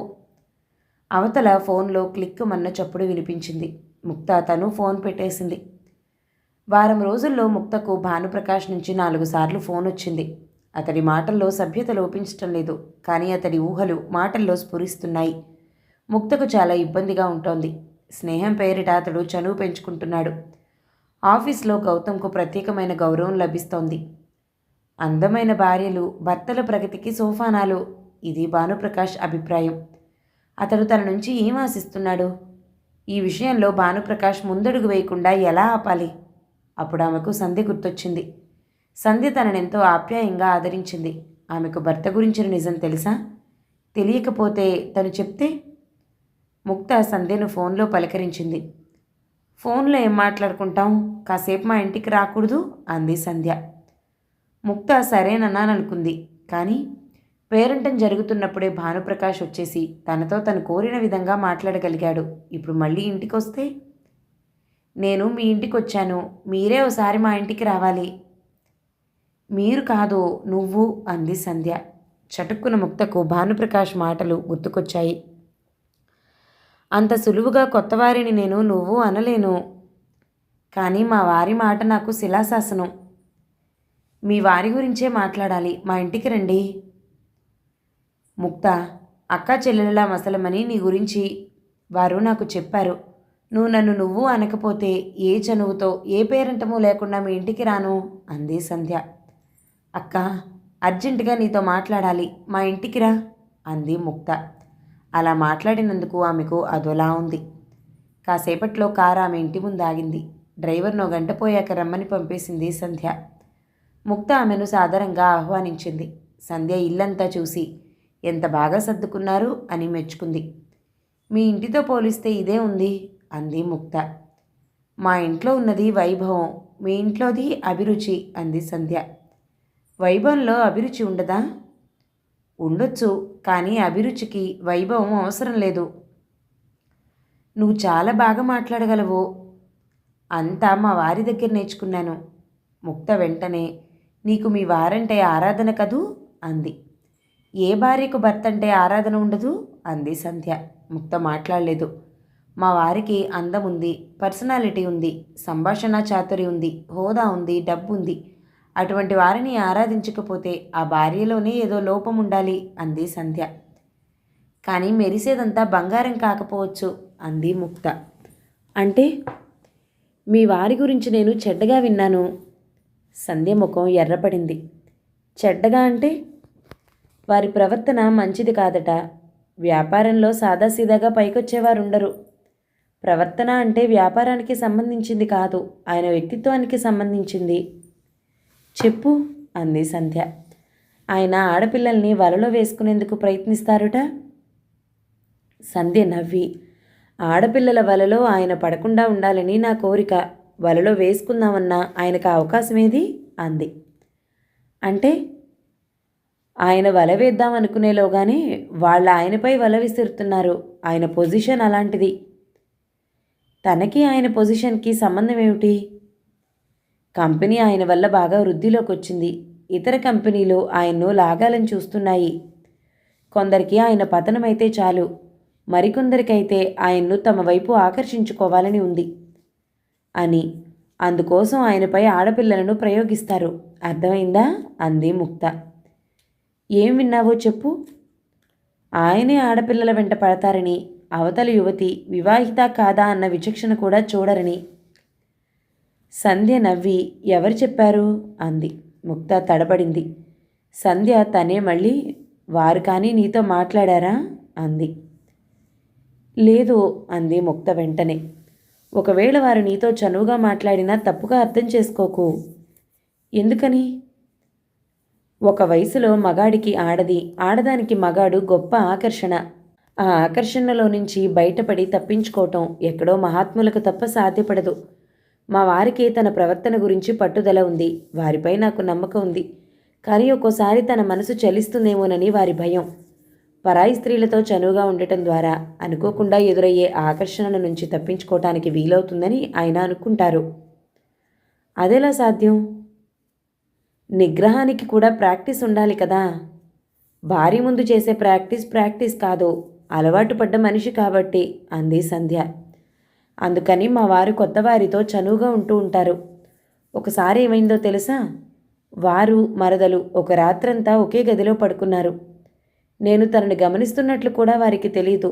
ఇద్దరూ శుభ్రంగా ఒళ్ళెరక్కుండా పడుకున్నారు. వాళ్లను కాపలా కాసి నాకే నిద్రలేదు. నువ్వు చెప్తున్నది నాకు చాలా చిత్రంగా ఉంది అందే ముక్త. వారంటే నాకు ఆరాధన. వారి పట్ల నాకు పూర్తి నమ్మకం. వారి ప్రవర్తన సరైనది కాదు అనటానికి కళ్ళారా చూడగల రుజువు లభిస్తే నా కళ్ళే నన్ను మోసం చేస్తున్నాయనుకుంటాను తప్ప వారిని అనుమానించను అంది సంధ్య. నీ నమ్మకం నీ భర్తను పాడు చేయటమే కాదు, ఎందరో పతివ్రతలను పతితల్ని చేస్తుంది అంది ముక్త. పతివ్రతలు పతితలు కాలేరు అంది సంధ్య. ఎందుకు కాలేరు? తమని తాము రక్షించుకునేందుకు పతివ్రతలు భర్తలపై ఆధారపడరు. తాము పూర్తిగా అసహాయులైనప్పుడు దేవుడే వారిని రక్షిస్తాడు. అలా రక్షించకపోతే వారు పతివ్రతలు కారని అర్థం. నీ భర్త సరైనవాడు కాదనటానికి నాకు కొన్ని రుజువులు లభించాయి. కాస్త ముందడుగు వేస్తే విషయం నీ ముందు కూడా రుజువు చేయగలను. ఏమిటి నీ రుజువులు? ఇప్పుడు చెప్పను. ఎప్పుడు చెప్తావు? అది నాకు తెలీదు. నేను రిస్క్ తీసుకోవాలి. నాకు దేవుడి మీద నమ్మకం లేదు అంది ముక్త. దేవుణ్ణి నమ్ము. తన భక్తులకి ఆయన ఎప్పుడూ అన్యాయం చేయడు. తప్పు చేసిన వాళ్లే దేవుణ్ణి నమ్ముతారని మా నాన్నగారు అంటారు. సంధ్య ముఖం పాలిపోయింది. నేను తప్పు చేశానంటావా? నీ భర్తని అంతలా నమ్మటం నువ్వు చేస్తున్న తప్పు. అందువల్ల అతడు బరితెగించి ప్రవర్తించే అవకాశం ఉంది. నువ్వు మావారిని ఎందుకు పట్టించావు అంది సంధ్య. ఆలోచిస్తే నీకు మీ వారి గురించి అర్థం అవుతుంది. అతడు నిన్ను వెర్రిబాగులు దాన్ని చేసి ఆడిస్తున్నాడు.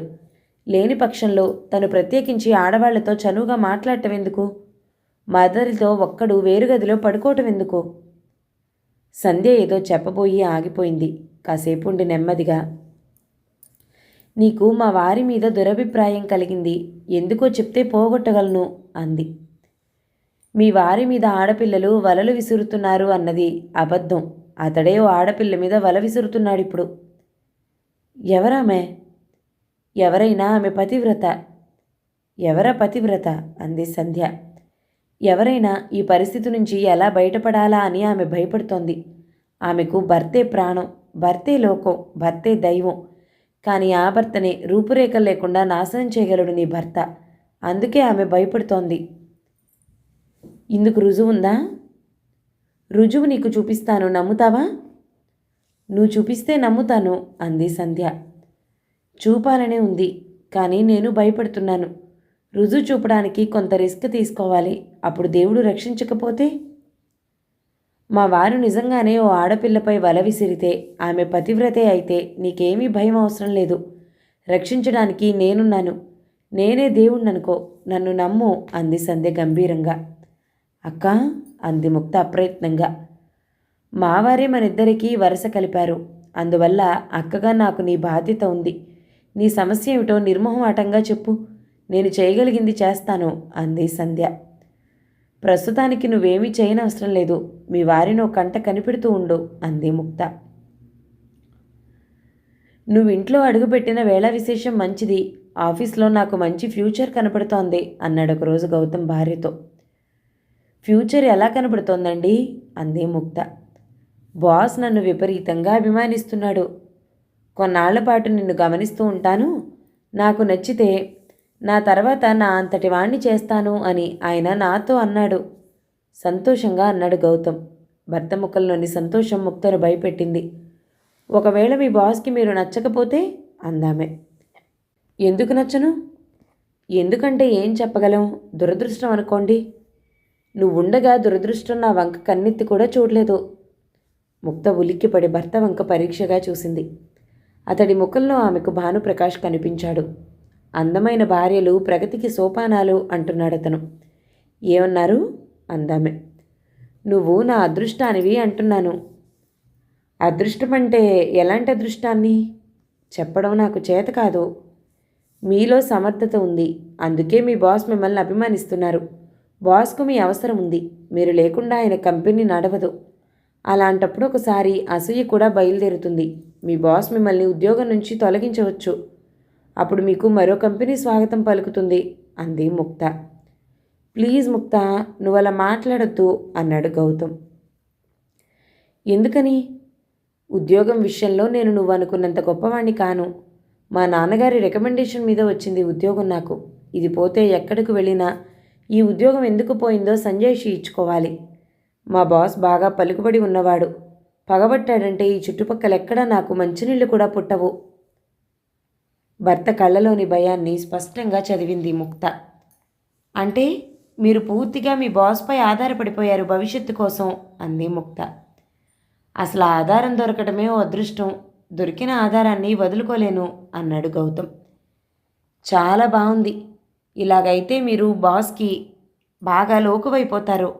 అతడొక రోజున మీ నుంచి ఎలాంటి ప్రతిఫలాన్నైనా కోరవచ్చు. ఆయన నా నుంచి ప్రతిఫలం ఎందుకు కోరతాడు? కోరినా నేను ఆయనకి ఇవ్వగలిగింది ఏముంది అన్నాడు గౌతమ్. ముక్త మాట్లాడలేదు. మంచి మూడు పాడు చేసేసావు ముక్త అన్నాడు గౌతమ్. నా మూడు కూడా పాడైంది. తన భర్త అందరికంటే అధికుడిగా ఉండాలని ఏ భార్య అయినా కోరుకుంటుంది. మీరు బాస్కి బానిసలని తెలిస్తే నాకెంతో బాధగా ఉంటుంది అంది ముక్త. బాస్కి బానిస కావటంలో వింతే ఉంది. అది మన దేశ సాంప్రదాయం అన్నాడు గౌతమ్. మీ బలహీనతను మన సాంప్రదాయానికి అంటగట్టకండి. నీకు ప్రపంచం తెలియక అలా అంటున్నావు అన్నాడు గౌతమ్. హై స్కూల్లో హెడ్ మాస్టర్కి మిగతా టీచర్స్ బానిసలు. వ్యక్తిత్వం ఉండి ఎదిరించిన వాడు మన్య ప్రాంతాలకు ట్రాన్స్ఫర్ అవుతాడు. యూనివర్సిటీలో ప్రొఫెసర్కి మిగతా స్టాఫ్ అంతా బానిసలు. వ్యక్తిత్వం చూపాలనుకుంటే చాలు భవిష్యత్తును కోల్పోతాడు. ఇది విద్యారంగం. లేబొరేటరీల్లో డైరెక్టర్కి సైంటిస్టులు బానిసలు. స్వతంత్ర భావాలు ఉన్నవాడు నోబెల్ ప్రైజ్ కొట్టే విశేషం కనిపెట్టినా అది ల్యాబొరేటరీ గోడలు దాటి బయటికి రాదు. అది వైజ్ఞానిక రంగం. క్రీడా రంగంలో ఆటగాళ్లు యాజమాన్యానికి బానిసలు. రాజకీయ రంగంలో రాజకీయవాదులు నాయకులకు బానిసలు. శతాబ్దాల తరబడి భారతీయులు విదేశీయులకు బానిసలుగా ఉన్నారు. స్వతంత్రం వచ్చాక స్వదేశీయులకు బానిసలయ్యారు. మీరన్నది నిజమే కావచ్చు, కానీ కనీసం నా ముందైనా ఈ నిజం ఒప్పుకోకండి, నాకు తృప్తిగా ఉంటుంది అంది ముక్త. ఏం చేయమంటావో చెప్పు అన్నాడు గౌతమ్. కాసేపు మీ బాస్ని తిట్టండి. బాస్నా? ఎందుకు? నా సంతోషం కోసం. నా బాస్ని తిడితే నీకెందుకు సంతోషం? ఆఫీస్లో అతడితో ఎలా ఉంటున్నారో నాకు తెలీదు. ఇంట్లోనైనా అతన్ని తిడితే అతడి కంటే మీరే గొప్పవారనిపిస్తుంది. అదో తృప్తి నాకు. గౌతమ్ ఏదో అనబోయి చుట్టూ చూశాడు. చిన్న పడక గది. గది మధ్యన మంచం. మంచంపై తను ముక్త. పైన సీలింగ్కు ఫ్యాన్ వేలాడుతోంది. గది తలుపు గడియ వేసుకున్నారు ఇంట్లో ఎవరూ లేకున్నా. గది చుట్టూ గోడలు. తిరుగులేని ఏకాంతమది. ఆ ఏకాంతంలో తను ముక్త. అక్కడ తనేం చేసినా చూసేవారు లేరు. తనేమన్నా వినేవారు లేదు. ఏది గోడ దాటిపోదు. చుట్టూ చూశాడు గౌతమ్. గోడలే కనిపించాయి. తిట్టండి అంది ముక్త. వద్దు. ఏం ఇక్కడెవరు లేరుగా? ఏమో, గోడలకు చెవులుంటాయంటారు. ముక్తకి కోపం వచ్చి మరోవైపు తిరిగింది. గౌతమ్ ఆమె నడుము మీద చెయ్యి వేశారు. ముక్త, నువ్వు పక్కనుండగా ఎవరినో తిట్టి సమయం వృధా చేసుకోలేను, వర్ణిస్తాను అన్నాడు. ముక్త మాట్లాడలేదు. అతడు ఆమెను వర్ణించసాగాడు. తన కంటికి ఆమె ఎలా కనపడుతుందో వర్ణిస్తున్నాడతను. ముక్తకు భర్త మాటలు వినపట్టం లేదు. ఫోన్లో భానుప్రకాష్ పేరెంటల్లో తాను ఎలా కనపడింది వర్ణిస్తున్నాడు. ఆ మాటలే ఆమె చెవుల్లో గింగురుమంటున్నాయి. భానుప్రకాష్ వర్ణన ముందు గౌతమ్ వర్ణనే పేలవంగా ఉంది. ముక్త భానుప్రకాష్కి పరాయి ఆడది. గౌతమ్కి కట్టుకున్న భార్య. గౌతమ్ వర్ణన పేలవంగా ఉండటానికి ఇదే కారణమా? పరాయి స్త్రీ పుట్టించగల భావావేశం భార్య పుట్టించలేదా? లేక భానుప్రకాష్ బాస్, గౌతమ్ బానిస. తన బానిస మనస్తత్వాన్ని భార్య ముందు కూడా వదిలిపెట్టలేకపోవటం వల్ల ముక్తకు గౌతమ్ వర్ణన పేలవంగా అనిపించిందా? లేక... ముక్త ఉలిక్కిపడింది. గౌతమ్ తనను కట్టుకున్న భర్త. భానుప్రకాష్ పరాయి మగాడు. అందుకే తనకు అతడి వర్ణన బాగుందా? ఇందులో ఏది నిజం? నిజమేదైనప్పటికీ ఆ రాత్రి తొలిసారిగా ఓ విశేషం తెలుసుకున్నాడు గౌతమ్. అన్ని సమయాల్లోనూ ఆడవాళ్లు పొగడ్తలకి లొంగరు. హలో, ముక్తేనా మాట్లాడుతుంది? ముక్త ఆ గొంతును సులభంగా గుర్తుపట్టింది. ఇంట్లో ఉండవేమోనని భయపడ్డాను. ముక్త మాట్లాడలేదు. గౌతమ్ చాలా ఉత్సాహంగా ఉంటున్నాడు ఆఫీస్లో. అతడిలో ఆశలు పెంచేస్తున్నాను. ఇదంతా ఎందుకో తెలుసా? తెలీదు. అతన్ని ఎవరెస్ట్ శిఖరాగ్రానికి తీసుకెళ్తాను. అప్పుడు... వద్దు అంది ముక్త. ఏమిటి వద్దు? మా వారిని ఏమి చెయ్యొద్దు. ఏమి చేయను, అంతా నీలో ఉంది. నేనేం చెయ్యాలి? నువ్వేమీ చేయనవసరం లేదు. అభ్యంతర పెట్టకుండా ఉంటే చాలు అన్నాడతను. హద్దు మీరుతున్నారు. నువ్వు కూడా నన్ను నువ్వు అను. హద్దులు అవే తొలగిపోతాయి. హద్దులు తొలగాలని నేను అనుకోవటం లేదు. నీ భర్త ఎవరెస్ట్ శిఖరం వైపు వెళ్తున్నాడు. ముక్తకేం చెప్పాలో తెలియలేదు. గౌతమ్ ఎవరెస్ట్ శిఖరం వైపు వెళ్తున్న మాట నిజం, కానీ అతన్ని ఎలా ఆపాలి? మాట్లాడు ముక్త, ఫోన్లో విన్నా నీ గొంతు తీయగా ఉంటుంది. మా వారికి అన్యాయం చేయొద్దు అందామె. అది నీలో ఉంది. నన్ను మా వారికి అన్యాయం చేయమనొద్దు అంది ముక్త. ఆధునిక ప్రపంచం గురించి నీకు తెలియకపోవటం నా దురదృష్టం. నీ కారణంగానైనా సరే తను పైకి రావాలని నీ భర్త అనుకుంటాడు. అది అన్యాయమని నువ్వు అనుకుంటే నీకు ప్రపంచ జ్ఞానం లేదనుకోవాలి. నాకున్న జ్ఞానం చాలు నాకు. ఈ ఊళ్ళో అజంతా ఇంటర్నేషనల్ ఉంది. రోజు మధ్యాహ్నం 2 గంటలకి ఊళ్ళోని ఆఫీసర్స్ కార్లలో అక్కడికి వస్తారు. ఎందుకో తెలుసా? తెలీదు. ఎందుకు? తమ భార్యలని అక్కడ దిగవిడిచి వెళ్తారు. వారు అక్కడ హోటల్లో కొన్ని గంటలు గడిపి వెళ్తారు. ఫలితంగా వారికి కార్లు, బంగళాలు, వైభోగాలు. ముక్త మాట్లాడలేదు. నెలకి 2-3 వేలు తెచ్చే ఆఫీసర్ కేవలం జీతం మీద వైభవాన్ని కొనుక్కోలేడు. అందుకే ఇటీవల ఆఫీసర్లు అందమైన భార్యలనే పెళ్లి చేసుకుంటున్నారు. వారిని తమ ఆర్థిక, సాంఘిక ప్రగతికి సోపానాలుగా వాడుకుంటున్నారు. ముక్తకి ఒళ్ళు జలధరించింది. నేను నమ్మను అందామె. నీ నమ్మకంతో పని లేకుండా జరిగిపోతున్న నిజమిది. అయినా సరే నేను నమ్మను. ఎందుకని? మీరు చెప్పారు కాబట్టి. పోనీ నీ భర్తని నమ్ముతావు కదా, అతన్నే అడిగి తెలుసుకో. ఈ విషయమై ఒకరిని అడగాల్సిన అవసరం, కుతూహలం నాకు లేవు. అలా అనకు. నీ మంచి కోరే చెప్పాను, ఆలోచించుకో అవతల క్లిక్ మంది. యాండి, అజంతా ఇంటర్నేషనల్ గురించి మీకు తెలుసా అంది ముక్త భర్తతో. అదో స్టార్ హోటల్. అది కాదు, ఇంకా ఇంకా అంటే తడపడాయిస్తూనే తన సందేహం బయట పెట్టింది ముక్త. ఎవరు చెప్పారు నీకు అన్నాడు గౌతమ్ ఆశ్చర్యంగా. తడబడింది ముక్త. ఎవరు చెప్పారు? ఈ వీధిలోనే పంకజం గారని. పంకజం, ముక్త చాలా అరుదుగా మాట్లాడుతూ ఉంటారు. పంకజం నోరు మంచిది కాదని ఆ వీధిలో చెప్పుకుంటారు. అందుకే ఆ పేరు చెప్పిందామె. గౌతమ్ నిట్టూర్చి, నీకిది తెలుసుకోవాలని ఎందుకు అనిపించింది అన్నాడు. లోకంలో ఇలాంటివి కూడా ఉంటాయా అని. ఉంటాయి అన్నాడు గౌతమ్. అంటే ఇది నిజమేనా? ఛీ అంది ముక్త. చీ అనడానికి ఎందులో తప్పే ఉంది? మీకిందులో తప్పనిపించడం లేదు? లేదు. తప్పనిపించడం లేదా? రెట్టించింది ముక్త. సావధానంగా విను అన్నాడు గౌతమ్. శీలం అన్నది మనిషి కల్పించి కూర్చున్నది. ధర్మం అన్నది బలవంతుడు బలహీనుణ్ణి శాసించటానికి సృష్టించింది. విదేశాల్లో శీలానికి ప్రాముఖ్యత లేదు, పవిత్రతకు అర్థం లేదు. ఆ దేశాలు సిరి సంపదలతో తొలతూగిపోతున్నాయి. ఏ ఏ దేశాల్లో పవిత్రత పేరిట స్త్రీ అణగదొక్కబడుతుందో ఆయా దేశాలు ప్రగతి సాధించలేకపోతున్నాయి. దేశ ప్రగతి మనిషిలో ఉంది, మనిషి ప్రగతి స్త్రీలో ఉంది. స్త్రీ దానికి ప్రాముఖ్యతను, పవిత్రతను అంటకట్టి అది కాపాడడానికే జీవితాన్ని అంకితం చేసినంతకాలం మనిషి ప్రగతిని సాధించలేడు. అజంతా ఇంటర్నేషనల్కు తమ భార్యలను తీసుకుని వెళ్తున్న ఆ ఆఫీసర్లు అదృష్టవంతులు. శీలం ప్రాముఖ్యతను తొలగిస్తే వారు చేసిన దాంట్లో తప్పేమీ లేదు. వారి ప్రగతిని ఎవరూ ఆపనూ లేరు. అయితే ఇలాంటి తప్పు మీరు కూడా చేస్తారా అంది ముక్త.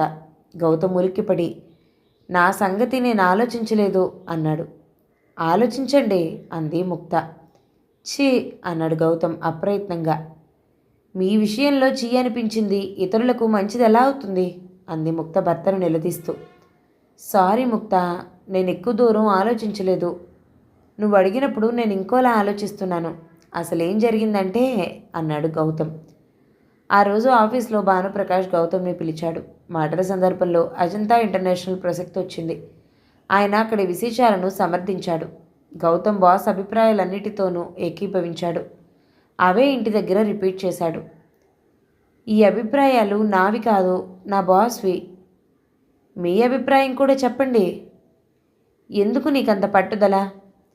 ఈ విధంగానైనా మీ బాస్ను తిడతారని. నా బాస్ను తిట్టాలని నీకంత పట్టుదల ఎందుకు? ఆయన నిన్నేం చేశాడు అన్నాడు గౌతమ్. ముక్త తడబడింది. అప్పుడు ఆమెకు మళ్ళీ పంకజం గుర్తొచ్చింది. పంకజం పేరునే మళ్ళీ ఉపయోగించుకుందామే. అజంతా ఇంటర్నేషనల్కి మీ బాస్ కూడా ఆడవాళ్ళని రప్పించుకుంటాడుట పంకజం చెప్పింది గౌతమ్ ముందు తడబడిన తర్వాత తేలికగా నవ్వేసి, బాస్ చాలా మంచివాడు. ఆయనకి డబ్బుంది కాబట్టి ఏం చేసినా సాగుతుంది. నేను ఆయనకు జూనియర్నైనా నా దగ్గర ఎంత చనువుగా ఉంటాడు. తన ప్రవర్తనను తప్పుపట్టి నేను అసహించుకుంటానన్న భయం కాబోలు ఆయన పనిగట్టుకుని రోజు నా దగ్గర ఆ హోటల్ ప్రసక్తి తెచ్చి సమర్థించుకున్నాడు. ఆయన ఎలాంటి వాడైనా ఆరాధన తప్పదు నాకు. అయినా నన్ను కన్విన్స్ చేయాలని చూస్తాడు. గొప్ప సంస్కారం కదూ అన్నాడు. ఇదేం సంస్కారం అంది ముక్త. ఆలోచించి చూడు, నీకే కనబడుతుంది సంస్కారం. నాకేం కనపట్టం లేదు. పరాయి ఆడవాళ్లతో హోటళ్లలో కులికి మీ బాస్లో సంస్కారాన్ని ఎలా చూడగలను అంది ముక్త. శ్రీకృష్ణుడు గోపికలను వస్త్రాపహరణం చేస్తే అది రాసలీలా అయింది. శ్రీకృష్ణుడు దేవుడయ్యాడు. నా బాస్ నాకు దేవుడు అన్నాడు గౌతమ్.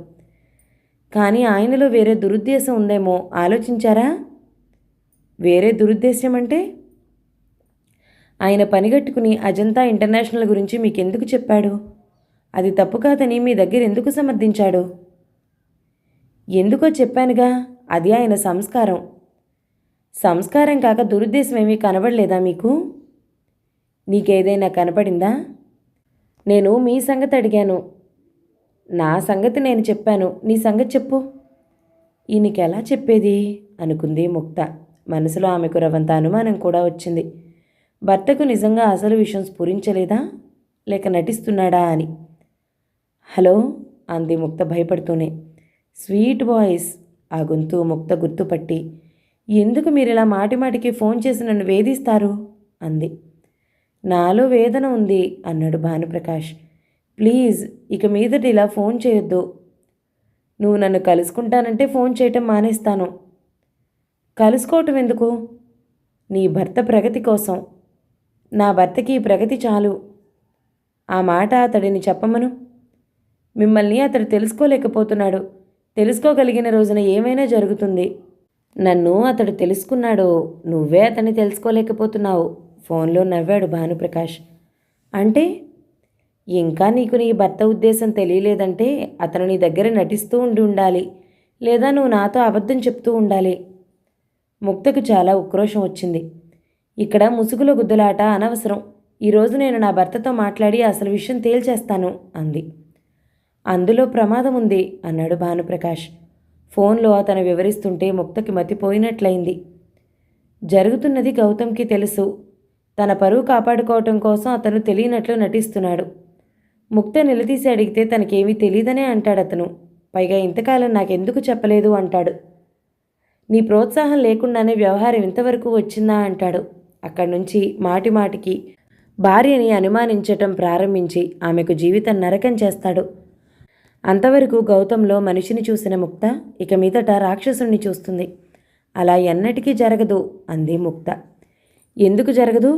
అసహాయుడైన మనిషి తనకంటే అసహాయుల్ని వెతుకుని వేధిస్తాడు. వివాహిత స్త్రీకి మించిన అసహాయులు మన దేశంలో ఎక్కడా ఉండరు అన్నాడు భానుప్రకాష్. ముక్త ఆలోచనలో పడింది. నా మాట విను ముక్త. ఇందులో నువ్వు చేస్తున్న తప్పు ఏమీ లేదు. నువ్వు తప్పు అనుకుంటున్నావు కాబట్టి అది తప్పు అయింది. తప్పు కాదని అనుకో, అప్పుడు సమాజంలో నీ స్థాయి తప్పు చేసినా ఎవ్వరూ వేలెత్తి చూపలేని ఎత్తుకు చేరుకుంటుంది. ఈ ప్రసక్తి నీ భర్త ముందు తీసుకురాకు. అతడు తనకేమీ తెలియనట్లే ఊరుకుంటాడు. అతడిని నిలదీశావా నీకేమీ ప్రయోజనం ఉండదు. వ్యవహారం నీకే ఎదురు తిరుగుతుంది. మీరు నన్ను బ్లాక్మెయిల్ చేస్తున్నారు. లేదు, మధ్యతరగతి బలహీనతలు నీలో నుంచి తొలగించాలని ప్రయత్నం చేస్తున్నాను. అది నీ మంచికే. నా మంచి గురించి మీకెందుకు?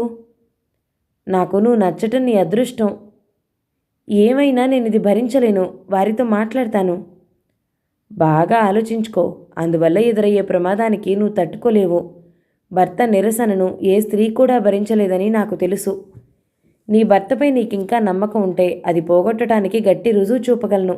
అందుకు నువ్వు పని చేయాలి. 4 రోజుల్లో నీ భర్తకో టూర్ ప్రోగ్రాం ఉంది కూడా. నువ్వు వెళ్ళొచ్చు. రాననుకో.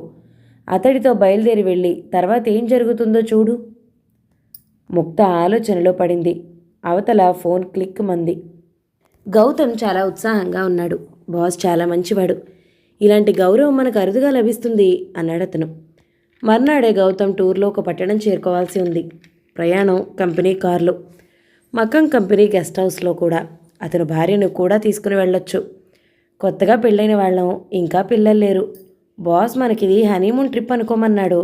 నిట్టూర్చింది ముక్త. ఇంత మంచి విశేషం నీకేం ఆనందం కలిగించటం లేదా? లేదండి, పంకజం మాటలు నన్ను భయపెడుతున్నాయి. ఎందుకు? మీ బాస్ ప్రవర్తన మంచిది కాదని మీకు తెలుసు. ఇదంతా ఆయన ఎందుకు చేస్తున్నట్లు?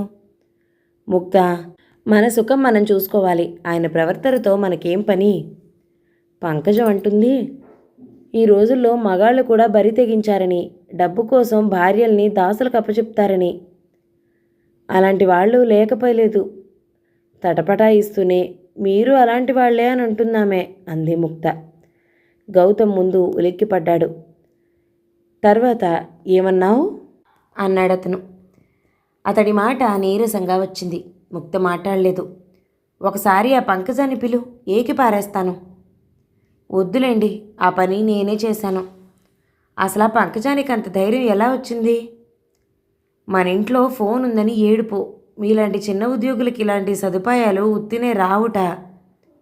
గౌతమ్ ఆవేశపడ్డాడు. ఆ పంకజం భర్త ఆమెను అలా ఉపయోగించుకుంటున్నాడేమో అనలేకపోయావా? అన్నానండి. ఆమె చలించలేదు. పంకజం అందంగా ఉండదు. తన భర్తకు అలాంటి దురూహలు లేవు కాబట్టే తన మంచితనాన్ని చూసి ప్రేమించి పెళ్లి చేసుకున్నాడు అంటున్నామే. తనకు అందం లేదని, అందమైన వాళ్ళంటే అసూయన్నమాట. అందమైన భార్యలు భర్తల ప్రగతికి సోపానాలు అంటున్నామే. ఆవేశంలో గౌతమ్ గొంతు వణికింది. ఇలా మాట్లాడే మనిషిని ఒక క్షణం కూడా భరించకూడదు. నేనే వెళ్ళి నిలదీస్తాను ఈరోజు. అలాంటి వాళ్లతో నోట్లో నోరు పెట్టి లాభం లేదండి. ఊరువాడ ఏకం చేస్తారు అంది ముక్త. గౌతమ్ కొద్ది క్షణాలు ఆయాసపడి బాస్టర్డ్, బర్గర్డ్ అన్నాడు. ఎందుకండి ఆమెను తిట్టడం? నేను మిమ్మల్ని నమ్ముతున్నాగా అంది ముక్త భర్త వంక ఆప్యాయంగా చూస్తూ. నువ్వు నమ్మడం దాకా బాగానే ఉంది, కానీ అసలు అనుమానం అంటూ ఎందుకు రావాలి అన్నాడు గౌతమ్ ఉక్రోషంగా. అది సరే, అసలు సంగతి తెలిస్తే మీరు ఇంకా మండిపడతారు. ఏమిటది? పంకజం అంటుంది, అజంతా ఇంటర్నేషనల్ గురించి మీ భర్తకి చెప్పి చూడు. అతడికి కోపం రాదు సరికదా, వారందరినీ సమర్థిస్తాడు. నీ భర్త ఆ బాస్ ప్రవర్తన మంచిది కాదు అను, అతడు దాన్ని సమర్థిస్తాడు. అంటే అర్థం నీ భర్త కూడా అలాంటి వాడేనని. ఇదంతా ఎందుకు చెప్తున్నావు అన్నాడు గౌతమ్ అనుమానంగా. ఆమె చెప్పిందంతా విని ఊరుకోవటం తప్ప నాకు మీ మీద ఏ అనుమానము లేదని చెప్పడానికి. నేనేం చెప్పినా భయం మీ బాస్ గురించే తప్ప మీ గురించి కాదు. మీరే చెప్పండి, మీ బాస్ కన్ను మీ భార్య మీద పడితే ఏం చేస్తారు? అలా జరగదు. జరిగితే ఏం చేస్తారో చెప్పండి. ఆ పంకజాన్ని బుర్ర పాడు చేసి లేనిపోని సందేహాలు కలిగిస్తుంది. అలా జరగదని నేను అంటున్నాగా. జరుగుతుందని నేను అనటం లేదు, జరిగితే ఏం చేస్తారు అంటున్నాను. గౌతమ్ కళ్ళెర్రబడ్డాయి. మనిషి ఆవేశంతో ఊగాడు. ముక్త అతన్నే పరీక్షగా చూస్తూ, ఇది నిజమైన ఆవేశమే, నటన కాదు అనుకుంది. గౌతమ్ ఇంకా ఆవేశంతో ఊగుతూనే ఉన్నాడు. చెప్పండి అంది ముక్త. గౌతమ్ ఏదో చెప్పబోయి, ఎందుకులే, గోడలకు చెవులుంటాయి అన్నాడు. ముక్త ఉత్సాహం చల్లారిపోయింది. ఆమె ఆలోచనలో పడింది. ఏం జరుగుతుంది ఇప్పుడు? గౌతమ్ ఆమెను సమీపించి దగ్గరగా తీసుకుని, ముక్త, కొన్ని ప్రశ్నలు వేసి నన్ను వేధించుకు. నేను పిరికివాణ్ణి, కానీ నా పిరికిదనం సమాజానికి భయపడి పారిపోయేలా చేయదు. సమాజం బలానికి ఎదురు తిరగకుండా చేస్తుంది. నా పిరికితనమే నాకు రక్ష, నా ప్రగతికి సోపానం. అయితే ఇదంతా ఎందుకు అనుకుంటున్నావు? నీకోసం, నిన్ను సుఖపెట్టడం కోసం, నిన్ను సంతోషంగా ఉంచటం కోసం. సుఖ సంతోషాలతో నువ్వు నా దానివిగానే ఉండాలి. నువ్వు నా దానివి కాక మరేమైనా అయితే ఏం చేస్తానో తెలీదు, కానీ నేనేమైపోతానో మాత్రం తెలుసు. ముక్త, నువ్వు చెప్పింది జరిగితే నేను పిచ్చివాణ్ణైపోతాను అన్నాడు. ముక్తకి అతడి శరీరం చల్లగా తగులుతోంది. అతను నటిస్తున్నాడో నిజం చెప్తున్నాడో ఆమెకు తెలియలేదు. కానీ నా వల్ల మీకు అన్యాయం జరగదు అని మనసులో అనుకుందామె. మర్నాడు ఆఫీస్కి వెళ్తూ, సాయంత్రం 4 కారులో వస్తాను, సామాను సర్ది రెడీగా ఉండు, ఆలస్యం చేస్తే బాగుండదు అన్నాడు గౌతమ్. అతడు వెళ్ళిపోగానే సంధ్యకు ఫోన్ చేసిందామె. సంధ్య ఇంట్లో లేదు, రాత్రి దాకా రాదు అని తెలిసింది. ముక్త భయపడింది. తన ప్రయాణం గురించి సంధ్యకు చెప్పాలనుకుందామె. అప్పుడు సంధ్య భర్త విషయంలో జాగ్రత్త పడుతుంది. ఈ టూర్ గురించి ఆమెకు బెంగగానే ఉంది. ఎంత చెప్పినా గౌతమ్కి అర్థం కాదు. అతడు వేరే లోకంలో ఉన్నాడు. ముక్త, నువ్వు చెప్పింది జరిగితే నేను పిచ్చివాణ్ణైపోతాను అన్న భర్త మాటలు ఆమెను కలవరపెడుతున్నాయి. 12 గంటలకు ముక్తకు ఫోన్ వచ్చింది భానుప్రకాష్ నుంచి. ముక్త, టూర్కి వస్తున్నావు కదూ? వస్తావని నాకు తెలుసు. రానన్నా నీ భర్త నిన్ను ఒప్పించగలడని నా నమ్మకం. వస్తున్నాను. ఇప్పుడు ఏం జరుగుతుంది? తినబోతూ కూర రుచి అడగటం ఎందుకు? ఫోన్ క్లిక్ మంది. ఫోన్ వచ్చాక ముక్తకి భయం మరింత పెరిగింది. భానుప్రకాష్ చాలా పగడబందీగా పథకం వేస్తున్నాడు.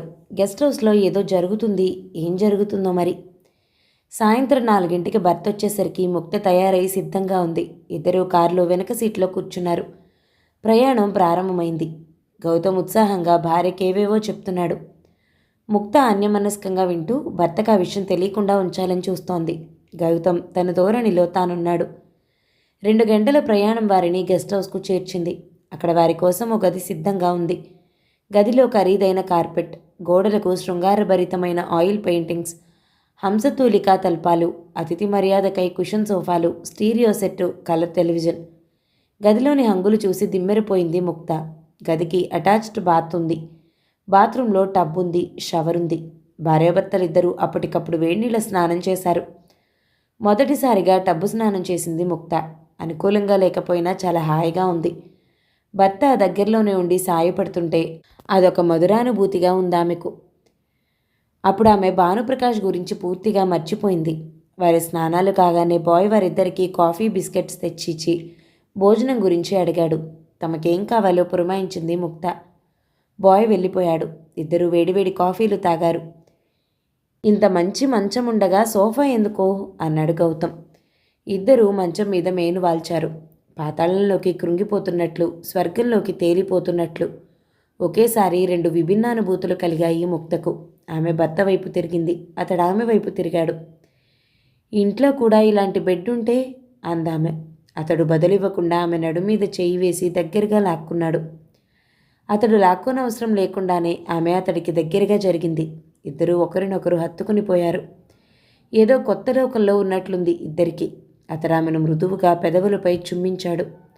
ఎన్నడూ కలగని వింత పరవశం ఆమెకు కలిగింది ఆ రోజున. సరిగ్గా అప్పుడే గదిలో ఫోన్ మోగింది. మంచం పక్కనే టెలిఫోన్.